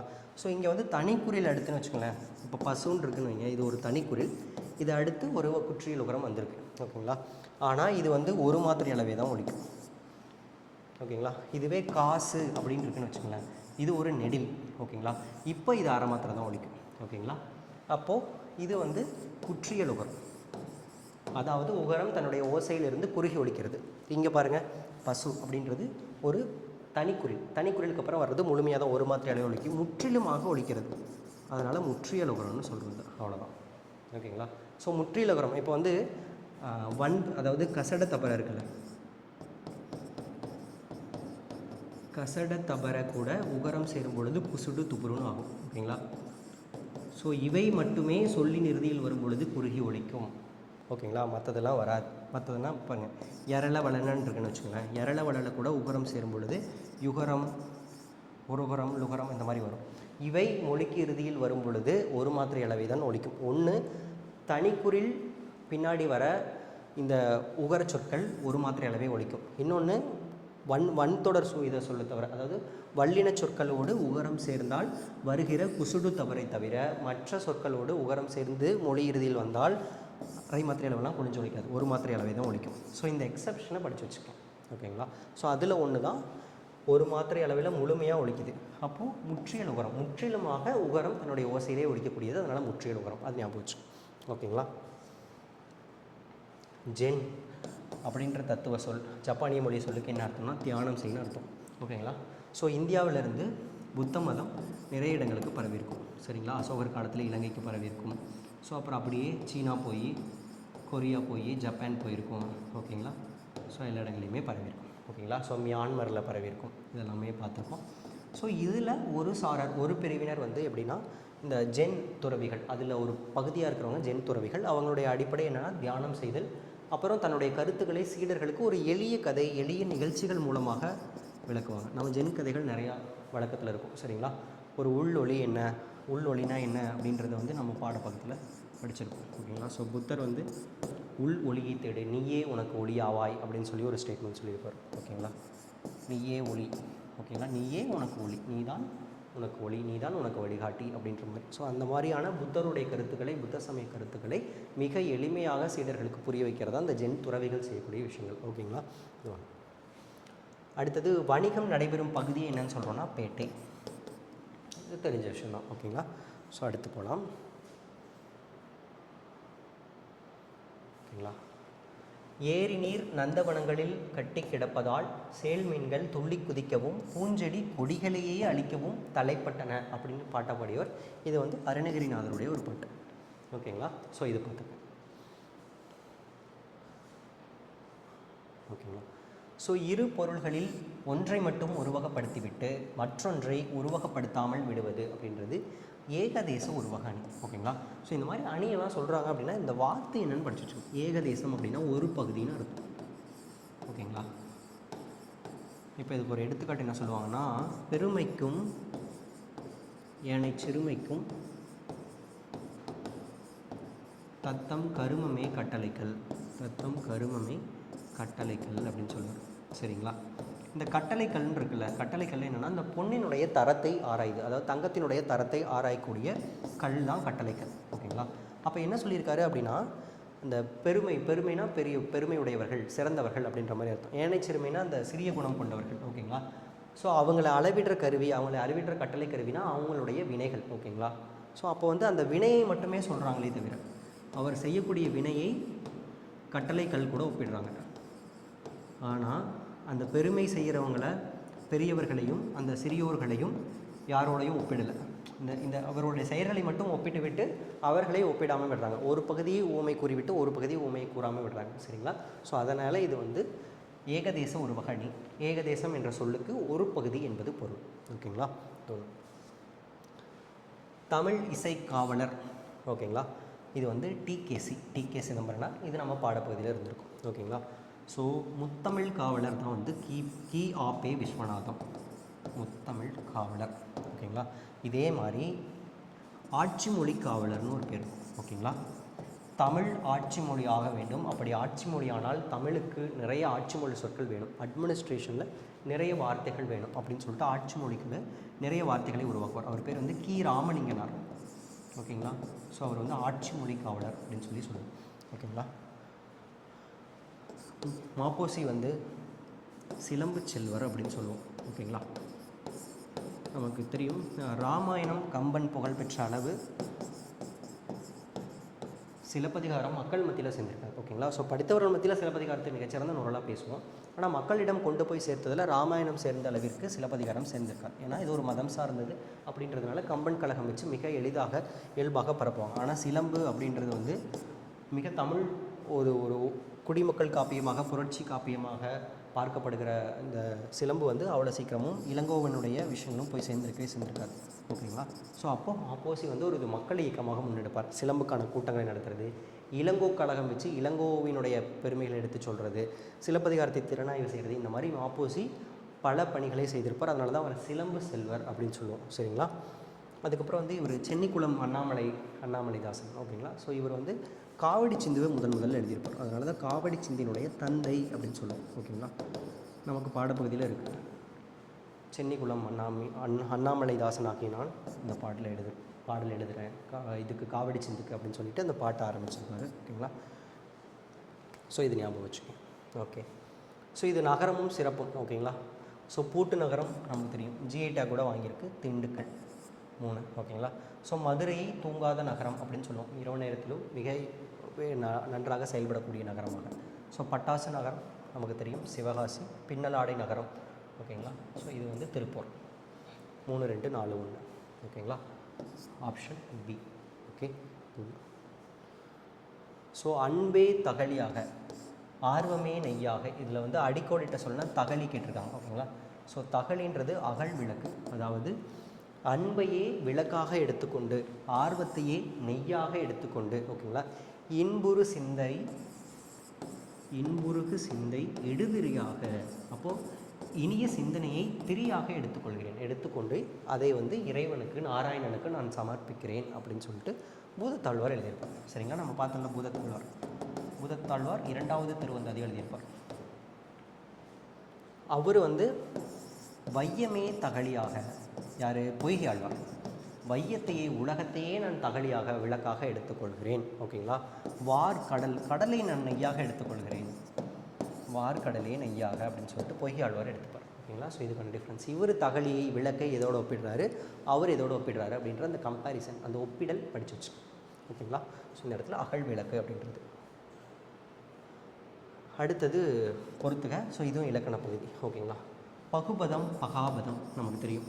பதம் என்ற சொல்லுக்கு சொல், மொழி அப்படின்ற பொருள். ஓகேங்களா? பகு அப்படின்னா பிரிக்கக்கூடியதுன்னு அர்த்தம். ஓகேங்களா? ஸோ பகாபதம் அப்படின்னா பிரிக்க முடியாதது என்ற அர்த்தம். ஓகேங்களா? ஸோ அப்புறம் பெயர் சொல்லை பிரிக்க முடியவில்லை என்றால் பெயர் பகாபதம். அதே மாதிரி வினைச்சொல்லை. ஓகேங்களா? இடை ஊழி. ஓகேங்களா? நமக்கு தெரியும் பெயர்ன்றது இந்த இடம், பொருள், காலம், சினை இதெல்லாத்தையும் அடிப்படையாக கொண்டு வரும். வினைன்றது ஒரு செயலை உணர்த்தும். உரின்றது சால, உரு, தவன், அணி, நூர், ஊர்களி. இது எப்படின்னா வினைச்சொல்லையோ பெயர் சொல்லையோ அதனுடைய சிறப்பை உயர்த்தி சொல்லக்கூடியதாக காணப்படும். இடைப்பகாபதம்ன்றது இடைச்சொற்களாக வரக்கூடியது. ஓகேங்களா? ஸோ கனெக்டிங் அந்த மாதிரி சொல்லுவோம். ஓகேங்களா? ஸோ இப்போ வந்து கன்ஜங்ஷன் ஆங்கிலத்தில் சொல்லுவோம்ல, ஸோ அதான் இடை. இப்போ பார்ப்போம். பெயர் அப்படிங்கும்போது எது? நீர், நிலம், நெருப்பு, இது எல்லாமே பெயர் தானே. ஓகேங்களா? 4. அடுத்தது வினை அப்படின்றது ஒரு செயலை குறிப்பிட வேண்டும். வா, நடி, படி. ஓகேங்களா? 3. ஒன்று வினைச்சொல்லாகவும் இருக்கணும். இதுக்கு மேலே இது பிரிக்க முடியாது. வாவை இதுக்கு மேலே பிரிக்க முடியுமா? நடியை பிரிக்க முடியுமா? ஓகே, பிரிக்க முடியாது. ஓகேங்களா? ஸோ அதை கண்டு அந்த மாதிரிலாம் இருந்துச்சு அப்படின்னா, இப்போ கான் அந்த மாதிரிலாம் இருந்துச்சுன்னா ஸோ அதை பிரிக்கலாம். இதை பிரிக்க முடியாது. வா, நடி, படி இதெல்லாமே வந்து இதற்கு மேலே பிரிக்க முடியாது. இப்போ படித்தான் அப்படின்றத பிரிக்கலாம், அது ஒரு வினைச்சொல். ஆனால் நம்ம இங்கே வினை அடிச்சொல் தான், படியே வினை அடிச்சொல். இதுக்கு மேலே அதை பிரிக்க முடியாது. அதனால் வினை பகாபதம். இடைப்பகாபதம் அப்படின்றது மண், போல், பொல் இதெல்லாமே. சரிங்களா. ஸோ இதுக்கு மேலே இதை பிடிக்க முடியாது. சால உரு தவன் அணி நூக்கூர்களி, இதுக்கு மேலே இதை பிடிக்க முடியுமானா முடியாது. ஓகேங்களா. ஸோ இதுதான். அப்போ வந்து 4 3 இடைப்பகாபதத்துக்கு 2 1 4 3 2 1. ஓகேங்களா. ஒரு பொருளினுடைய இறுதி எழுத்தோ அசையோ சொல்லோ அடுத்து வரும் பாடலுக்கு முதலாக அமைவது அப்படின்றது வந்து அந்த ஆதி. அந்தம் ஆதி. அந்தம் என்ற சொல்லுக்கு இறுதின்றது, ஆதி என்ற சொல்லுக்கு தொடக்கம். அப்போது ஒரு இந்த நம்ம பார்த்த மாதிரி ஒரு பாடலினுடைய இறுதி எழுத்தோ அசையோ சீரோ அடுத்த பாடலினுடைய தொடக்கத்தில் வரதான் வந்து அந்தாதி அப்படின்னு சொல்லுவோம். சரிங்களா. ஸோ நிறைய அந்தாதி நூல்கள் எழுதப்பட்டிருக்கும். இதே மாதிரி சொல்லந்தாதி பொருளந்தாதி. பொருள் அந்தாதியில் வந்து காப்பி இலக்கணத்தில் சிலப்பதிகாரத்தினுடைய தொடர்கதையாக மணிமேகலை அமைவதால் அது பொருள் அந்தாதியினுடைய ஒரு எடுத்துக்காட்டாக பார்க்கப்படும். சரிங்களா. ஸோ இந்த கோவலனுக்கும் மாதவிக்கும் பிறந்த மணிமேகலை பற்றி அடுத்து பேசலாம். அதனால் வந்து பொருள் அந்தாதியாக சொல்லப்படும். நம்ம இது பேசுகிறது சொல் அந்தாதி. ஓகேங்களா. ஸோ இது ஞாபகம் வச்சுக்கோங்க. ஓகேங்களா. ஸோ இறுதி எழுத்து அடுத்துல முதல் அந்தம் ஆதி அவ்வளோதான். ஓகே. அறநெறிச்சாரம் அப்படின்ற நூலினுடைய பாடல்களின் எண்ணிக்கை 225. ஓகேங்களா. ஸோ இதை முனைப்பாடியார் அப்படின்னு சொல்லிட்டு ஒரு சமண முனிவர் பாடியிருப்பார். முனைப்பாடின்றது அவருடைய ஊராக இருக்கலாம்னு சொல்லப்படுது. சமண முனிவர். ஓகேங்களா. சமணம் தமிழுக்கு செய்த தொண்டு அப்படின்றது வந்து அளப்பிரியது. சரிங்களா. ஸோ சமணம் வந்து நிறைய கருத்துக்களை நிறைய நூல்களை தமிழில் ஏற்றிருப்பாங்க. அதில் வந்து அறநெறி கருத்துக்கள், நீதி நூல்கள், பெரும்பாலும் நீதி நூல்களாக எழுதியிருப்பாங்க. சரிங்களா. மக்களுக்கு நீதி ஊட்டுவதாகும். அதே மாதிரி இலக்கண நூல்களில் இவங்களோட கான்ட்ரிபியூஷன் மிக அதிகமாக இருக்கும். பவனந்தி முனிவர் தொடங்கி நன்னூல், அந்த மாதிரி நிறைய நன்னூல் பார்த்தோம். அதே மாதிரி நேமிநாதம், இந்த மாதிரி நிறைய இலக்கண நூல்கள் சமண முனிவர்களால் படைக்கப்பட்டிருக்கும். அதே மாதிரி ஐஞ்சிறங்காப்பியங்கள். சரிங்களா. ஸோ இதுவும் அவங்களுடைய கான்ட்ரிபியூஷனாக தான் இருக்கும். ஓகேங்களா. அதுபோல் நம்ம நாலடியார் தெரியும் இதெல்லாம். இப்போ சமணம் தமிழுக்கு செய்த தொண்டில் இதெல்லாம் நீங்கள் அனுபவிச்சணும். ஓகேங்களா. பெரும்பாலும் நீதி நூல்கள் சமணம் சமயம் சார்ந்ததாக, அந்த உயிர் கொல்லாமையை பேசக்கூடியது, பொய்யாமையை பேசக்கூடியது, கல்லுண்ணாமை, பிறன்மனை நோக்காமை, இந்த மாதிரியான அறக்கருத்துக்களை வலியுறுத்தி பேசக்கூடியதாக அந்த நூல்கள் அறநூல்கள் எல்லாமே அமைஞ்சிருக்கும். ஓகேங்களா. வாயும் வயிறும் ஆசையில் விழுந்தால் வாழ்க்கை பாலைவனம் அப்படின்னு சொல்லியிருப்பார். அதுக்கப்புறம் வந்து நன்றாக வாழ்க்கைன்றது சோலைவனம்னு அது ஒன்று ஒப்பிட்டிருப்பார். ஸோ இது வந்து கண்ணதாசன் எழுதின மலைப்பொழிவு அப்படின்ற ஒரு மலை. ஸோ இந்த லகரம் மலைப்பொழிவு, ஹில், அதை சொல்கிறோம். மலைப்பொழிவு வந்து கண்ணதாசன் எழுதின ஒரு பகுதி. ஸோ அந்த பாடலில் வரக்கூடியது. ஓகேங்களா. ஸோ கண்ணதாசன். ஓகே. அடுத்து விடுதலை போராட்டத்தின் பொழுது காயிதே மில்லத் கலந்து கொண்ட இயக்கம் அப்படின்றது வந்து ஒத்துழையாமை இயக்கம். அப்போ தான் கல்லூரியில் படிச்சுட்ருப்பார். காந்தியடிகள் 1920 அந்த இயக்கத்தை ஆரம்பிக்கும் பொழுது கல்லூரி படிப்பை விட்டு மிக ஆர்வமாக சுதந்திர போராட்டத்திற்காக தன்னை காயிதே மில்லத் ஈடுபடுத்தி கொள்வார். சரிங்களா. ஒத்துழையாமை இயக்கம். காட்டின் வளத்தை குறிக்கும் குறியீடு என்று அழைக்கப்படும் விலங்கு புலி. ஓகேங்களா. இது ஆங்கிலத்தில் இண்டிகேட்டர் ஸ்பீசிஸ் அப்படின்னு சொல்லுவோம். இண்டிகேட்டர் ஸ்பீசிஸ் அல்லது கீஸ்டோன் ஸ்பீசிஸ். இந்த விலங்கு இருந்தால் தான் மற்ற விலங்குகள் வாழும் அப்படின்றதுனால தான் கீஸ்டோன் ஸ்பீசிஸ் அப்படின்னு சொல்லுவோம். ஓகேங்களா. ஸோ இதுக்கு பின்னாடி இருக்கிற அறிவியல் என்ன அப்படின்னா, யோசிச்சு பாருங்கள். இப்போ புலி இருக்குன்னு வச்சுக்கோங்களேன், அது வந்து மானை வேட்டையாடும். ஓகேங்களா. ஸோ இப்போ வந்து என்ன ஆகும் அப்படின்னா, இப்போ புலி இறந்துருச்சு, புலியே இல்லைன்னா இங்கே வந்து மானோட எண்ணிக்கை அதிகமாகும். சரிங்களா. அப்போ அங்கே இருக்கிற புல் வகைகள், தாவரங்கள் எல்லாத்தையுமே அந்த தாவர உண்ணிகள் சீக்கிரம் தின்னு அழிச்சிடும். அங்கே இருக்கிற பயோடைவர்சிட்டியே அப்படியே அழியும் கொஞ்ச நாள். ஓகேங்களா. ஸோ இந்த உயிர் சங்கிலி இருக்குல்ல, அது வந்து மிகச்சரியாக இருக்கணும்னா முதல்நிலை உண்ணிகள், இரண்டாம் நிலை உண்ணிகள் சரியாக இருக்கணும். அப்போ மான் நிறையா இருக்குன்னா அதுக்கு வந்து புலி வேட்டையாடும் பொழுது அந்த லெவல் எக்காலஜிக்கல் பேலன்ஸ் அப்படின்னு சொல்கிற உயிர் சமநிலை தொடரும். இப்போ ஒரு வேளை புலி அழிஞ்சிருச்சு அப்படின்னா மானோட எண்ணிக்கை பிறகும் அங்கே இருக்கிற பயோடைவர்சிட்டியை மொத்தமாக பாதிக்கப்படும். ஏன்னா மரங்கள் அழிஞ்சிச்சுனாவே பயோடைவர்சிட்டி பாதிக்கப்படும். ஓகேங்களா. மரங்கள், தாவரங்கள். ஸோ அதனால தான் கீஸ்டோன் ஸ்பீசிஸ் அப்படின்னு சொல்லுவோம். அதனால தான் புலியை மீட்டெடுக்கிறதுக்கு இவ்வளோ எஃபோர்ட் போடுறோம். நேஷ்னல் டைகர் கன்சர்வேஷன் அத்தாரிட்டி போடுறோம், ப்ராஜெக்ட் டைகர்னு பண்ணுறோம். ஓகேங்களா. T+2 tiger into 2 times of population. So அப்புறம் டைகர் ரிசர்வ்ஸ். ஓகேங்களா. ஸோ இவ்வளோ முயற்சிகள் எடுக்கிறது டைகர் ஒரு கீஸ்டோன் ஸ்பீசிஸாக இருக்கிறதுனால. அதே மாதிரி யானையும் தான், எலிஃபண்ட்டும் அப்படித்தான். சரிங்களா. ஞாபகம். அதனால தான் காட்டின் வளத்தை குறிக்கும் குறியீடாக பார்க்கப்படுகிறது. ஸோ இந்த புலி வந்து இன்னொன்று என்ன சொல்லுவோம்னா, ஒரு பண்புள்ள விலங்கு அப்படின்ற வார்த்தையை சொல்லியிருக்கோம். ஓகேங்களா. தனக்கு தேவையான உணவை வேட்டையாடி சாப்பிட்டு விட்டால் அடுத்து பசிக்கும் வரை வேட்டையாடாது. நம்மளை மாதிரி மனிதர்கள் மாதிரி எல்லாமே இருந்தாலும் கோடியாக ஒரு 3 தலைமுறைக்கெல்லாம் சொத்து குவிக்கிற மாதிரி இதெல்லாம் பண்ணாது. ஓகேங்களா. இதே மாதிரி இலக்கியத்தில் புறநானூறில் ஒரு பாட்டு இருக்கும். ஓகேங்களா. நட்பு ஒப்பிடும் பொழுது எலி என்ன பண்ணும், எலி வந்து வாய்ப்பு கிடைக்குதுன்னு நெல்லையெல்லாம் திருடிட்டு வந்து தன்னுடைய வலைக்குள்ளே ஒழிச்சு வச்சுக்கும், பிற்காலத்துக்கு தேவைப்படுன்னு சொல்லிட்டு எலி. அப்போ எலி போல் இருக்கிறவங்க கூட நட்பு வச்சுக்காதீங்க. புலி போல உரனுடையார் கேண்மை. புலி என்ன பண்ணுமா, ஒரு பன்றியை வேட்டையாடும் பொழுது அது தன்னுடைய இடப்பக்கம் விழுந்து விட்டது என்று எண்ணி சாப்பிடாமல் போயிடுமா. பசியோடையே ஒரு நாள் கடந்து அடுத்த நாள் யானையை தனது வலப்பக்கம் வீழ்த்தி உண்கிற அந்த உரன் திறனோடு இருக்குல்ல, உரனுடையாளர் கேண்மை. அப்படிப்பட்டவர்களோடு நட்பு வைத்துக் கொள்ளுங்கள் அப்படின்னு ஒரு புறநானூற்றுப்பாடு இருக்கும். உரனுடையாளர் கேண்மையோடு ஓகேங்களா. வலப்பக்கத்தில் வீழ்ந்தால்தான் நான் உண்மைன்ற அந்த ஒரு இது, பசியோடு இருந்தாலும் பரவாயில்ல அப்படின்றது தான். ஓகேங்களா. அடுத்தது முத்துராமலிங்கரினுடைய அழைப்பை ஏற்று நேதாஜி மதுரைக்கு வந்தது 1936. ஓகேங்களா. ஸோ 36 இங்கே வந்து பேசியிருப்பார். ஓகேங்களா, இது பார்த்துக்கோங்க. அடுத்தது இடக்கரடக்கல். இடக்கரடக்கல் அப்படின்னு சொல்லுவோம். ஓகேங்களா.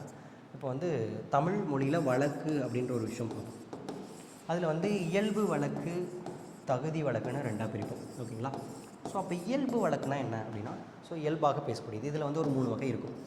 இலக்கணம் உடையது, இலக்கணம் அல்லாதது, அதாவது இலக்கண போலின்னு சொல்லுவோம்.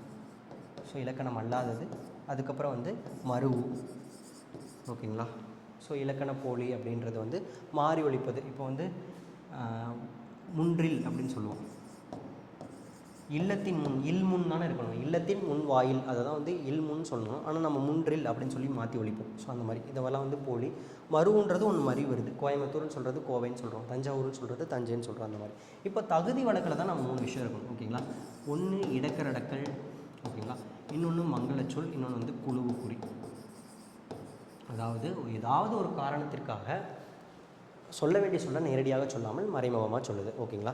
இடக்கரடக்கல் எப்படின்னா நேரடியாக ஒரு விஷயம் சொல்ல முடியாது. ஓகேங்களா. இடக்கர் இடத்தை கருதி அடக்கி சொல்லுதல், மாற்றி சொல்லுதல் அப்படின்ற பொருள் எடுத்துங்க. ஓகேங்களா. ஸோ இப்போ வந்து ரெஸ்ட் ரூம் போயிருக்கான், இல்லை போயிட்டான் அப்படின்ற விஷயத்த வந்து நம்ம வந்து வெளிக்கு போய் வந்தான் அப்படின்னு சொல்லுவோம். ஓகேங்களா. ஸோ அதை வந்து நாகரிகம் கருதி வெளிப்படுகிற சொற்களாக இடக்கரடக்கல் பார்க்கப்படும். மங்களம் அப்படின்றது வந்து அமங்கல சொற்கள். இப்போ வந்து சுடுகாடுன்னு சொல்கிறத விட நன்காடு அப்படின்னு சொல்கிறாங்க. ஓகேங்களா. இறந்து போயிட்டார் அப்படின்னு சொல்கிறத விட தவறிட்டார் அப்படின்ற மாதிரி சொல்லுவோம். இல்லை இறைவன் அடி சேர்ந்தார் அந்த மாதிரி சொல்கிறோம்ல. அப்போது ஒரு அமங்கலமான சொற்களை மங்களமாக மாற்றி பயன்படுத்துதல். குழுவுக்குறி அப்படின்றது வந்து ஒரு குழுவிற்கு மட்டுமே புரியக்கூடிய ஒரு குறியீட்டு சொல். ஓகேங்களா. பொன்னை பரி அப்படின்னா அது வந்து பொற்கொள்ளர்களுக்கு மட்டுமே புரியக்கூடிய சொல். சரிங்களா. அதுதான் இதுதான் குழுவுக்குறி. இப்போ வந்து இந்த 3 ஞாபகம் வச்சுக்கணும். இதில் நமக்கு வந்து இடக்கரடக்கல் கொடுத்துருக்காங்க. இடக்கரடக்கல்ல எது தப்பு அப்படின்றது. ஓகேங்களா. ஸோ கால் கழுவி வந்தான்றது ரெஸ்ட் ரூம் போனது அது சொல்கிறது. ஓகேங்களா. ஸோ குழந்தை வெளிக்கு போய்விட்டது, பாத்ரூம் போயிடுச்சு, ஒன்றுக்கு போய் வந்தேன், இதெல்லாமே சொல்கிறோம். ஸோ இதெல்லாமே வெளிப்படையாக சொன்னால் ஒரு நாகரிகமாக இருக்காதுன்றதுக்காக மறைச்சு சொல்கிறோம். ஸோ இதில் தப்பு. சுடுகாட்டை நன்காடு என்று சொல்வது மங்களம், மங்கள சொல். ஓகேங்களா. ஸோ அதனால் சி. உறவு நீர் அழுவம் அப்படின்ற சொல் எதை குறிக்கிறது அப்படின்ற மாதிரி கேட்டிருக்காங்க. ஓகேங்களா. ஸோ இது ஒரு கடல். உறவு நீர்னால் பறந்து விரிந்த நீர். ஓகேங்களா. ஸோ பறந்து விரிந்த கடல், அழுவம்னா கடல். ஓகேங்களா. பறந்து விரிந்த கடலை தான் இந்த சொல்லுது. ஓகேங்களா. நமக்கு வந்து கவின்மிகு கலை கப்பல் அப்படின்ற ஒரு பாடம் இருக்கும். அதுக்கப்புறம் வந்து அந்த துறைமுகத்தில் இருக்கிற கலங்கரை விளக்கத்தை மட்டும் பேசக்கூடிய அகநானூற்று பாடல் இருக்கும். தமிழர்களுடைய கப்பல் கலை இருக்கும். கடலுக்கு அடின்னு சொல்லிட்டு ஒரு துணைப்பாடம் இருக்கும். சரிங்களா. இந்த கடல் சார்ந்த தீமில் இருக்கும். ஸோ அதில் ஒன்று தான் இந்த உறவு நீர் அழுவம் அப்படின்ற விஷயம் வந்து கடல் நீரை குறிக்கக்கூடியது, கடலை குறிக்கக்கூடியது. ஓகேங்களா.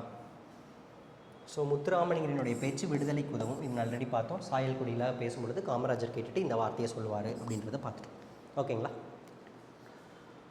நெடுந்தொகை என அழைக்கப்படும் நூல் அகநானூறு. ஓகேங்களா. ஸோ காரணம் என்னென்னா பாடல் வரிகள் 13லேருந்து 31 வரைக்கும் இருக்கும். மற்ற நூல்களெல்லாம் பாடல் நூல் இப்போ வந்து குறுந்தொகை இதெல்லாம் வந்து 3 to 6, 4 to 8 அந்த மாதிரியான கம்மியான நோட்டுகள் இருக்கும். நெடிய வரிகளை கொண்டதால் இது நெடுந்தொகை 400 என்றும் அழைக்கப்படும். ஓகேங்களா. அதை பார்த்துக்கோங்க. ஸோ ஓரெழுத்து ஒரு மொழியினுடைய பொருந்தாத இணை கேட்டிருக்காங்க. ஓகேங்களா. ஸோ இங்கே பெரும்பாலும் எல்லாமே கரெக்டாக இருக்கும். ஒரு 42 ஓரெழுத்து ஒரு மொழி இருக்கிறதாக தமிழில் சொல்லப்படும். ஓகேங்களா. ஸோ அதில் வந்து இது எல்லாமே கரெக்டாக தான் பொருந்திருக்கு. மீ வான், நோனா நோய், தூணா உன், வவுனா கவர். ஓகேங்களா. ஸோ அந்த மாதிரி ஐனா தலைவன், ஈனா கொடுத்தல். ஓகேங்களா. ஸோ நோனா நோய் அந்த மாதிரி ஓனா வரும். சி அப்படின்னா இகழ்ச்சி அந்த மாதிரி. ஓகேங்களா. ஸோ இது எல்லாமே பார்த்து வச்சுக்கோ ஒரு டைம். ஓகேங்களா. ஒரு டைம் பார்த்துட்டிங்கன்னா கூட இந்த மாதிரி ஆப்ஷன்ஸ் வரும்போது தப்பாக இருக்கிறத நம்மளால் எலிமினேட் பண்ண முடியும். ஓகேங்களா. ஸோ 42 தான் இருக்கிறதுனால அடிக்கடி பார்த்திங்கன்னா உன்னால் நினைவில் வச்சுக்கக்கூடியதாகத்தான் இருக்கும். ஓகேங்களா. ஸோ இதில் வந்து எல்லாமே சரிதான், எல்லாமே சரிதான். ஓகேங்களா. அதே மாதிரி காளமேக புலவர் இருட்டுற மொழிதல் நூலில் வல்லவர். ஓகேங்களா. அந்த ஆடி குடத்தடையும் ஆடும்போது இறையும், அதாவது எல்லையும் பாம்பையும் ஒப்பிட்டிருப்பார். நமக்கு வந்து பாடப்பகுதியில் கீரை பாத்தியும் குதிரையும் ஒப்பிட்டிருப்போம். ஓகேங்களா. ஸோ அந்த காளமேக புலவர் எழுதின வேறு நூல்கள் கேட்டிருக்காங்க. ஓகேங்களா. சரஸ்வதி மாலை அவர் எழுதினதா, சித்திரமடல் அவர் எழுதினதா, பிரம்ம விளக்கம் அவர் எழுதினதா, இன்னொன்று வந்து திருவானைக்கா உலா அப்படின்னு சொல்லிட்டு ஒரு உலா நூல் எழுதியிருப்பார். ஸோ இது நோட் பண்ணி வச்சுக்க. நமக்கு திருவானைக்கா உலா. ஓகேங்களா. ஸோ இதுவும் அவர் எழுதினதான். இவருடைய இயற்பெயர் வரதன். மேகம், கால மேகம், எப்படி மேகம் வந்து மிக வேகமாக மழையை பொழியுதோ அதே மாதிரி மேகத்தை போன்று வேகமாக கவிபாடும் ஆற்றல் பெற்றவர் ஆதலால் இவர் காளமேக புலவர் அப்படின்னு அழைக்கப்பட்டார். சிறப்பு பெயர். ஓகேங்களா. ஸோ பழமொழி 400 அப்படின்ற அறநூல் 14 கீழ்கணக்கு நூல்கள் ஒரு அறநூலான பழமொழி அறநூலை எழுதினது வந்து முன்றுரை அரையனார். ஓகேங்களா. முன்றுரை அரையனார் வந்து இது முன்றுரை அவருடைய ஊராக இருக்கலாம் அப்படின்ற மாதிரி சொல்லப்படுது. முக்கியமாக இவரும் ஒரு சமண சமயத்தை சார்ந்தவர். இன்னொரு கருத்து என்ன அப்படின்னா பழமொழி 400 பாடல்களை கொண்டது. அது தெரியும். ஒவ்வொரு பாடலுடைய இறுதியும் 4 வரி இருக்கும்.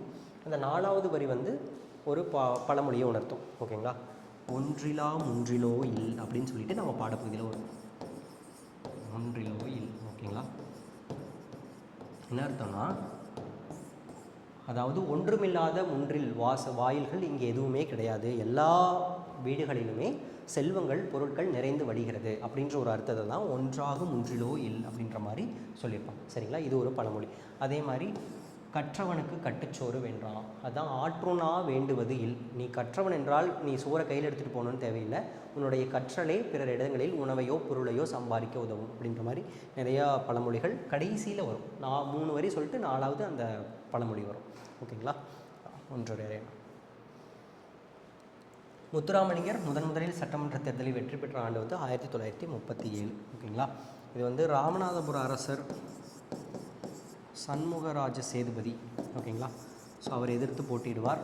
ஓகேங்களா. அப்போ வந்து அவர் ஜெயிச்சிடுவார். ஓகேங்களா. ஒரு ராமநாதபுரம் மன்னராக இருந்தால் கூட அவரை தோற்கடிச்சிடுவார் முத்துராமலிங்கர்.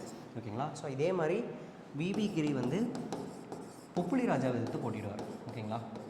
ஸோ ஒருத்தர் சொல்லுவார், இந்த 2 வெற்றியை தான் இந்திய மாணவர்கள் அந்த சமயத்தில் எதிர்பார்த்தோம். ஓகேங்களா. ஸோ விவி கிரி வந்து பொப்புளி ராஜாவையும் ராமநாத அரசரை வந்து முத்துராமலிங்கரும் ஜெயிக்க வேண்டும் என்று தான் அப்போ ஆசைப்பட்டோம் அப்படின்னு சொல்லிட்டு அந்த மாணவர்கள் சொல்லுவாங்க. ஓகேங்களா. ஸோ இது வந்து 1937 நடந்திருக்கும். ஓகேங்களா. ஸோ அடுத்து இது வந்து அந்த கலங்கரை விளக்கம் அகநானூறு வரும்ல, அகநானூரில் வர பாடல் கலங்கரை விளக்கத்தினுடைய சிறப்பை சொல்லுது. கலங்கரை விளக்கம் எப்படி இருந்துச்சு அப்படின்னா, இது ஒரு அருமையான ஒரு, அதாவது விண்ணுக்கும் மண்ணுக்கும் ஒரு தூண் போல இருந்துச்சுங்க. அவ்வளவு இதாக இருந்தது. அங்கே வருகிற கப்பல் திசை மாறி தெரியும் பொழுது இதுதான் ஒரு வழிகாட்டியாக அதை வரவேற்றது அப்படின்னு சொல்லிட்டு கலங்கரை விளக்கத்தினுடைய சிறப்பை அப்போவே அகநானூறு பேசியிருக்கோம். ஓகேவா. இதில் வந்து மருதன் இளநாகனார் அப்படின்றவர் இந்த பாட்டை எழுதியிருப்பார். ஏன் மருதன் அப்படின்னா, மருதத்திணை பாடல்களை பாடுவதில் வல்லவர். கலித்தொகையில் இருக்கிற மருத பாடல்கள் அனைத்தையும் பாடியவர் இந்த மருதன் இளநாகனார். சரிங்களா. அதனால் சொல்லுவோம். ஸோ இந்த பாட்டில் அர்த்தம் அப்படின்னா, இப்போ வங்கக்கடல் அப்படின்னு சொல்கிறோன்னா, வங்கம் என்ற சொல்லுக்கு கப்பல்ன்ற பொருள். ஓகேங்களா. தான் கப்பல்கள் நிறைந்த கடல் பகுதி, அதனால் வங்கக்கடல் அப்படின்ற மாதிரி பேர். ஸோ வங்கம் ஞாபகம் வச்சுக்கோங்க. ஓகேங்களா.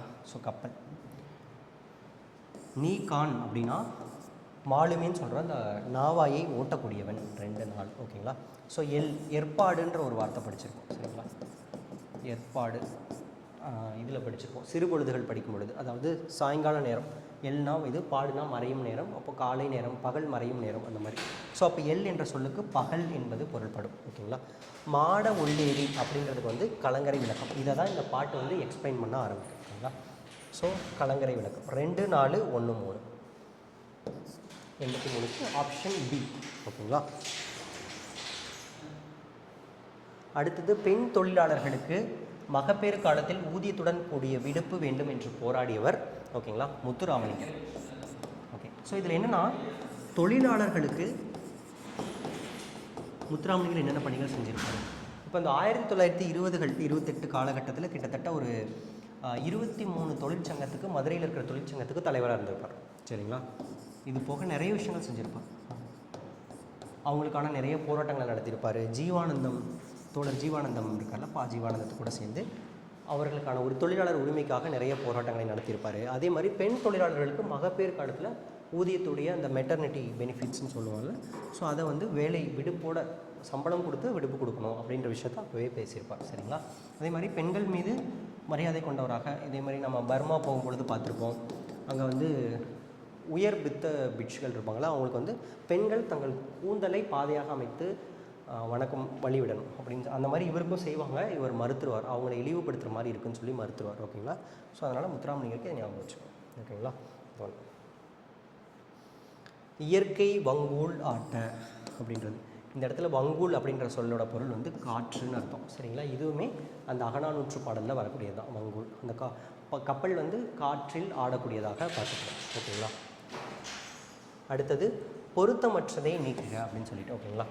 ஸோ ஓவியம் அப்படின்றது வந்து நமக்கு தமிழறிஞர்களும் தமிழ் தோண்டெல்லாம் முக்கியமானது. நமக்கு பேசும் ஓவியம்னு சொல்லிட்டு ஒரு பாடமும் இருக்குது. சரிங்களா? அப்போ வந்து ஓவியம், ஓவிய கலைஞர்கள், ஓவியம் வரையக்கூடிய இடம். ஓகேங்களா? ஸோ இந்த மூணையும் என்னென்ன பேர்லாம் அழைக்கிறாங்க அப்படின்றத ஞாபகம் வச்சுக்கோம். ஓவியத்தை வந்து ஓவு, ஒவ்வு, ஒவ்வொத்தன்ன இடனுடை வனப்பு அப்படின்ற மாதிரி சொல்கிறது. ஓகேங்களா?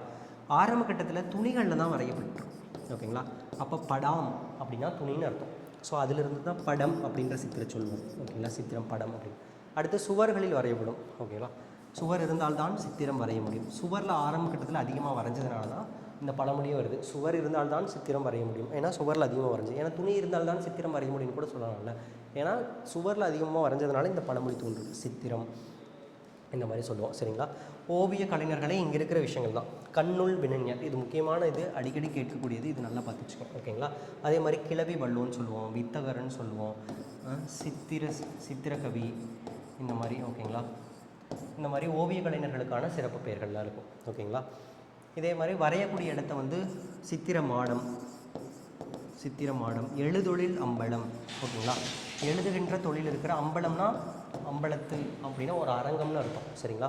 அப்போ எழுதுகின்ற தொழில் ஓவிய தொழில்னு அர்த்தம். எழுத்துக்கு ஓவியம்ன்ற பொருளும் இருக்குதுன்னு சொல்லிட்டு குறுந்தொகை அந்த போன்ற நூல்கள்லாம் சொல்லுவோம். எழுத்தும் ஓவியமும் ஒன்று தான் அப்படின்றது சங்க இலக்கியங்கள் சொல்லக்கூடியது. ஓகேங்களா? ஸோ இதுவுமே பார்த்து வச்சுங்க. ஓகே, அப்போ எழுதொழில் அம்பன்றது அதுதான் பொருந்தாத விஷயம். அது வந்து ஓவியம் வரையப்படக்கூடிய இடத்தை சொல்லும். ஓகேங்களா? திருப்பரங்குன்றத்தில் எழுதொழில் அம்பலம் இருக்கும், திருப்பரங்குன்ற கோயிலில். அங்கே வந்து நிறைய காட்சிகள், மன்மதன், அகலிகை, கௌதம முனிவர், அந்த ஒரு புராண கதை வரும். அந்த கதையினுடைய காட்சிகள் எல்லாமே இங்கே வடிவமைக்கப்பட்டிருக்கும். ஓகேங்களா? ஸோ அதை பார்த்துக்கலாம். இப்போ நமக்கு ஆன்சர் ஓவியம் வரைபவருக்கு பொருந்தாதது எழுதொழில் அம்பலம். ஓகேங்களா? ஸோ அடுத்தது 87ல் இதில் ஒவ்வொன்றுக்கும் பொறுத்துக்க தான். ஓகேங்களா? ஸோ மணி அப்படின்றது வந்து எதை சொல்கிறோம்னா முற்றிய நெல் பகுதி தான் நெல்மணி அப்படின்னு சொல்கிறோம்ல. ஸோ அது 4. சான் அப்படின்னா இதான் ஒரு சான் அப்படின்னு சொல்லுவோம்.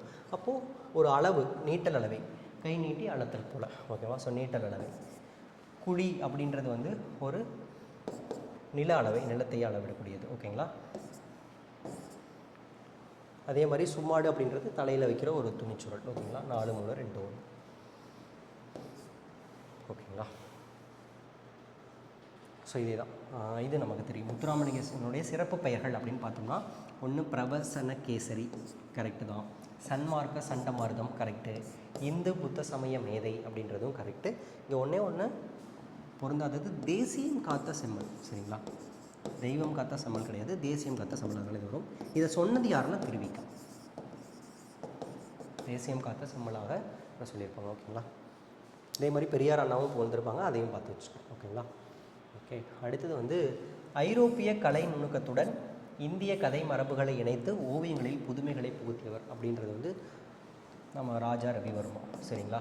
ஸோ அதுக்கு முன்னாடி இப்போ பாருங்களேன், ஐரோப்பிய இந்த விக்டோரியன் அப்படின்ற மாதிரி ஒரு சொல்லுவோம், விக்டோரியன் டாமினேஷன் சொல்லுவாங்க. அதாவது வெஸ்டர்ன் ஓவியக்கலை பற்றி சொல்லும் பொழுது, ஸோ அதுக்கப்புறம் இந்தியாவில் இருக்கக்கூடிய ஓவியக்கலைகள், இந்த சுதேசி மூமெண்ட்டில் அப்போல்லாம் பார்த்தீங்கன்னு வச்சுக்கோங்களேன், நம்மளை தடவை பண்ணுவாங்க. விக்டோரியன் தான் சுப்ரியர் அப்படின்றது இருக்கிறது, அதுதான் முதன்மையானது இல்லை. இந்த நந்தலால் போஸ் இவங்க எல்லாமே வந்துட்டு அதை மீட்டெடுப்பாங்க. தமிழ், ஏதாவது இந்திய கலை, இந்திய ஓவியக்கலையை மீட்டெடுப்பாங்க. ஸோ இவர் ராஜரவிவர்மா என்ன பண்ணுவார்னா இந்த ஃபேக்டர்ஸ் எடுத்துப்பார். அதாவது விக்டோரியன் ஓவியத்தினுடைய தன்மையை எடுத்துக்கொண்டு இந்திய கலையில் இந்திய கதை புராண மரபுகளை வைத்து ஸோ அதை வந்து இதில் கொண்டு வந்து ஒப்பிடுவார். ஓகேங்களா? இப்போ வந்து இதுதான் ராஜரவிவர்மாவோட ஓவியங்கள் பிற்காலத்தில் நாட்காட்டிகளில் வரையப்படுகிற அந்த தெய்வங்கள் இருக்கும்ல, அதுக்கெல்லாம் பயன்படுத்தப்படும். ஓகேங்களா? நாட்காட்டி ஓவியங்களை பஜார் பெயிண்டிங்ஸ் அப்படின்னு சொல்லுவோம். ஓகேங்களா? பஜார் பெயிண்டிங்ஸ், கடை வீதி தானே பஜார்னு சொல்லுவோம். ஸோ பெயிண்டிங்ஸ் இது வந்து கொண்டையராஜுலு அப்படின்றவர் வந்து மிக அழகாக அதில் சிறப்பு பெற்றவர் நாட்காட்டி ஓவியங்கள் அப்படின்றதும் ஒரு ஃபேக்ட் இருக்கும் பேசும் ஓவியங்கள் பகுதியில். ஸோ அதை படித்து வச்சுக்கோங்க. ஓகேங்களா. அடுத்தது பாரத மாதா கூட்டுறவு பண்டக சாலை, இது யார் நிறுவியிருப்பார் அப்படின்னா முத்துராமலிங்கர் தான். சரிங்களா. கூட்டுறவு பண்டக சாலை என்னென்னா, இப்போயுமே அந்த கூட்டுறவுன்ற விஷயம் கோஆபரேட்டிவ் சொசைட்டிஸ் அப்படின்னு சொல்லுவோம். அப்போ வந்து அந்த விளைபொருளை யார் உற்பத்தி செய்கிறார்களோ, இப்போ பால் உற்பத்தி செய்கிறாங்கன்னா பால் உற்பத்தி செய்பவர்களே அந்த கோஆபரேட்டிவ்ஸ் வச்சு அதை விற்பனை செய்வாங்க. அதனால் இடைத்தரகர்களுடைய பிரச்சனை இல்லாமல் இவங்க அதிக லாபத்தை ஈட்ட முடியும். சரிங்களா. ஸோ அதனால் அப்போவே விடுதலை போராட்ட காலகட்டத்தில் கூட்டுறவு பண்டக சாலையை ஏற்படுத்தி விவசாயிகளுக்கு அதிக விலை லாபம் கிடைக்கிற மாதிரி உதவி செஞ்சுருப்பார். ஸோ இது வந்து முத்துராமலிங்கர் செஞ்சது. ஓகேங்களா. சொல்லின் செல்வர் ராபி சேது அவர்களுக்கு சாகித்ய அகாடமி விருது பெற்ற இந்த நூல் தமிழ் இன்பம். தமிழினுடைய முதலில் சாகித்ய அகாடமி விருது பெற்ற நூலும் தமிழ் இன்பம் தான். முதல் சாகித்ய அகாடமி நூல். ஓகேங்களா. சுதந்திரக்கு அப்புறம் தான் கொடுக்க ஆரம்பிப்பாங்க. சாகித்ய அகாடமி நிறுவப்பட்டிருக்கும் 1952-3 அந்த சமயங்கள் தான். சரிங்களா. ஓகே. சாகித்ய அகாடமி, லலித் கலா அகாடமி எல்லாமே அந்த சமயத்தில் தான் பெற்றப்பட்டிருக்கும். முக்கியமாக இவருடைய முயற்சினால் மௌலானா அபுல் கலாம் ஆசாத், சரிங்களா, அவருடைய முயற்சினால் இதெல்லாமே தொடங்கப்படும். ஓகேங்களா. அடுத்து வந்து வஉசி ஆங்கிலத்தில் ஆலன் இயற்றிய அறிவு நூல்களில் ஒன்றை என்ன பேரில் அப்படி இவர் மாற்றிருப்பார் அப்படின்னா மனம் போல வாழ்வு அப்படின்ற பேரில் வந்து வஉசி மொழிபெயர்த்திருப்பார். ஓகேங்களா. அதே மாதிரி அவர் வந்து மெய்யறிவு, தான் கண்ட மெய் அறங்களை எல்லாம் தொகுத்து மெய்யறிவு மெய்யறம்ன்ற பேரில் நூலாக இயற்றியிருப்பார். அதுவும் படித்து வச்சு. ஓகேங்களா. ஸோ இது வஉசி ஒரு மிகச்சிறந்த சுதந்திர போராட்ட வீரர், தொழிலாளர் நலன், சுதேசி கப்பல், சரிங்களா. ஸோ இது எல்லாமே செஞ்சுருப்பார். இதோட தமிழ் மொழிக்கும் இவருடைய பங்கு முக்கியமானது. ஓகேங்களா.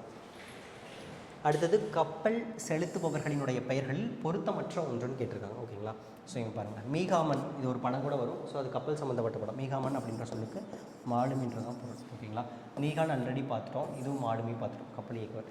இந்த கம்மியர் அப்படின்னா கப்பலை செய்யக்கூடியவர், இயக்கக்கூடியவர் இல்லை, செய்யக்கூடியவர். இதுக்கு ஒரு வார்த்தையே இருக்கும், களம் செய் கம்மியர். ஓகேங்களா. களம் என்ற சொல்லுக்கு கப்பல் என்ற பொருள். இன்னொரு வார்த்தை கூட சங்க இலக்கியங்கள் இருக்கும், களம் செய் கோவை. இந்த இடத்துல களம் என்றது பானை, கோனா அரசன், பானை செய்யக்கூடிய அரசன். அதாவது பானை செய்பவர்களையே அரசனாக கோவாக மதித்து போற்றக்கூடிய சமூகமாக நாம் இருந்திருக்கிறோம் அப்படின்றது தான். ஏன்னா பானை மூலமாகத்தான் ஒரு வரலாறு பேசிக்கொண்டிருக்கிறது. இன்னும் கீழடி போன்ற அகழ்வாராய்ச்சியில் நம்ம பார்க்கும் பொழுது பானைகள் தான் ஒரு தொல்லியல் ஆராய்ச்சியுடைய அடிப்படையாக இருக்கிறது.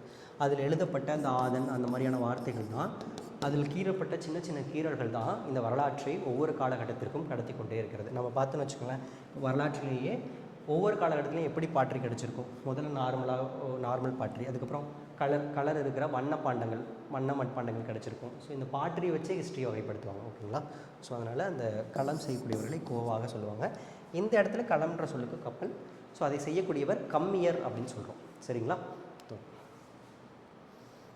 அடுத்தது போலின்னு சொல்லுவோம்ல, போலினா போல இருத்தல் அப்படின்ற மாதிரி அர்த்தம். ஓகேங்களா. போல இருத்தல் அதுதான். இப்போ வந்து எந்தெந்த இடத்துலலாம் மாறி வருது அப்படின்றது பொறுத்து நம்ம முதற் போலியாக இடைப்போலியான்னு சொல்லுவோம். சரிங்களா. அரையர் அப்படின்றது வந்து இங்கே இந்த இடத்துல மாறி வருது, இடைப்பகுதியில். அரையர் அப்படின்றது வந்து இடைப்பகுதியில் மாறி வருவதால் இது ஒரு இடைப்போலி அப்படின்னு சொல்லுவோம். சரிங்களா. 1. அஞ்சுன்றது 5 அப்படின்ற சொல் அஞ்சுன்னு வந்திருக்கு. ஒரு எழுத்து கூட ஒரே மாதிரி இல்லை, அப்படியே முற்றுமாக மாறிவிட்டது. அதனால் இது முற்றுப்போலி. 2. பந்தல் அப்படின்ற சொல் தான் பந்தர் அப்படின்னு மாறி இருக்கு. ஓகேங்களா. ஸோ இது கடைப்பகுதி மாறி இருக்குது, அதனால் இது 3. ஓகேங்களா. ஸோ மஞ்சு அப்படின்றதான் மைஞ்சுன்னு மாறி இருக்குது. இது வந்து முதலில் மாறி இருப்பதால் முதற்போலி. ஓகேங்களா. அப்போ நேரடியாகவே எல்லாமே சரியாக தான் புரிஞ்சிருக்கு. அப்போ 1, 2, 3, 4 ஆப்ஷன் சி. ஓகேங்களா. அடுத்தது ஒரு குழுவினர் ஒரு பொருள் அல்லது செயலை குறிக்க தமக்குள் பயன்படுத்தி கொள்ளும் சொற்கள். இது ஆல்ரெடி பார்த்தோம். தகுதி வழக்கில் குழுவுக்குறின்னு ஒன்று சொல்லிட்டோம். ஓகேங்களா. இப்போ பொன்னைப்பரின்னு ஒரு எக்ஸாம்பிள் கொடுத்துருப்பாங்க. பொன்னைப்பரின்றது பொற்கொள்ளர்களுக்கு மட்டுமே புரியக்கூடிய ஒரு குறியீட்டு சொல். ஓகேங்களா. பொதுவான மக்களுக்கு அது புரியாது. ஓகேங்களா. அந்தந்த குழுக்களுக்குள்ள பயன்படுத்தக்கூடிய சொற்கள். ஓகேங்களா. இதுக்கப்புறம் இந்த ஸ்டேட்மெண்ட், ஆங்கிலேயர் கட்டிய கப்பல்களை 12 ஆண்டுகளுக்கு ஒரு முறை பழுது பார்க்க வேண்டும், ஆனால் தமிழர் கட்டிய கப்பல்களை 50 ஆண்டுகள் ஆனாலும் பழுது பார்க்க தேவையில்லை அப்படின்னு சொன்னவர் யாருன்னா வாக்கர். பால் வாக்கர் மாதிரி வாக்கர் ஞாபகம் வச்சுக்கோம். ஓகேங்களா. ஸோ இதை வந்துட்டு நம்ம கப்பல் கட்டும் கலையை பற்றி ஆங்கிலேயர்களே வியந்திருக்கிறார்கள் அப்படின்ற பார்த்தோம். சோழர்கள் தான் வந்து கப்பல் கலை, சோலாஸ் லேக் அப்படின்னு சொல்லுவாங்க வங்கக்கடலை, அந்த அளவுக்கு கப்பற்கலையில் மிகச்சிறந்து இருந்ததால் தான் இது தென்கிழக்கு ஆசிய நாடுகள் எல்லாத்துலேயும் மிக எளிதாக படையெடுத்து வெற்றி பெறுகிற அளவிற்கு வெற்றி பெற்றிருப்பாங்க. சரிங்களா? ஸோ அந்த அளவிற்கு கப்பற்கலையில் சிறந்தவர்கள்.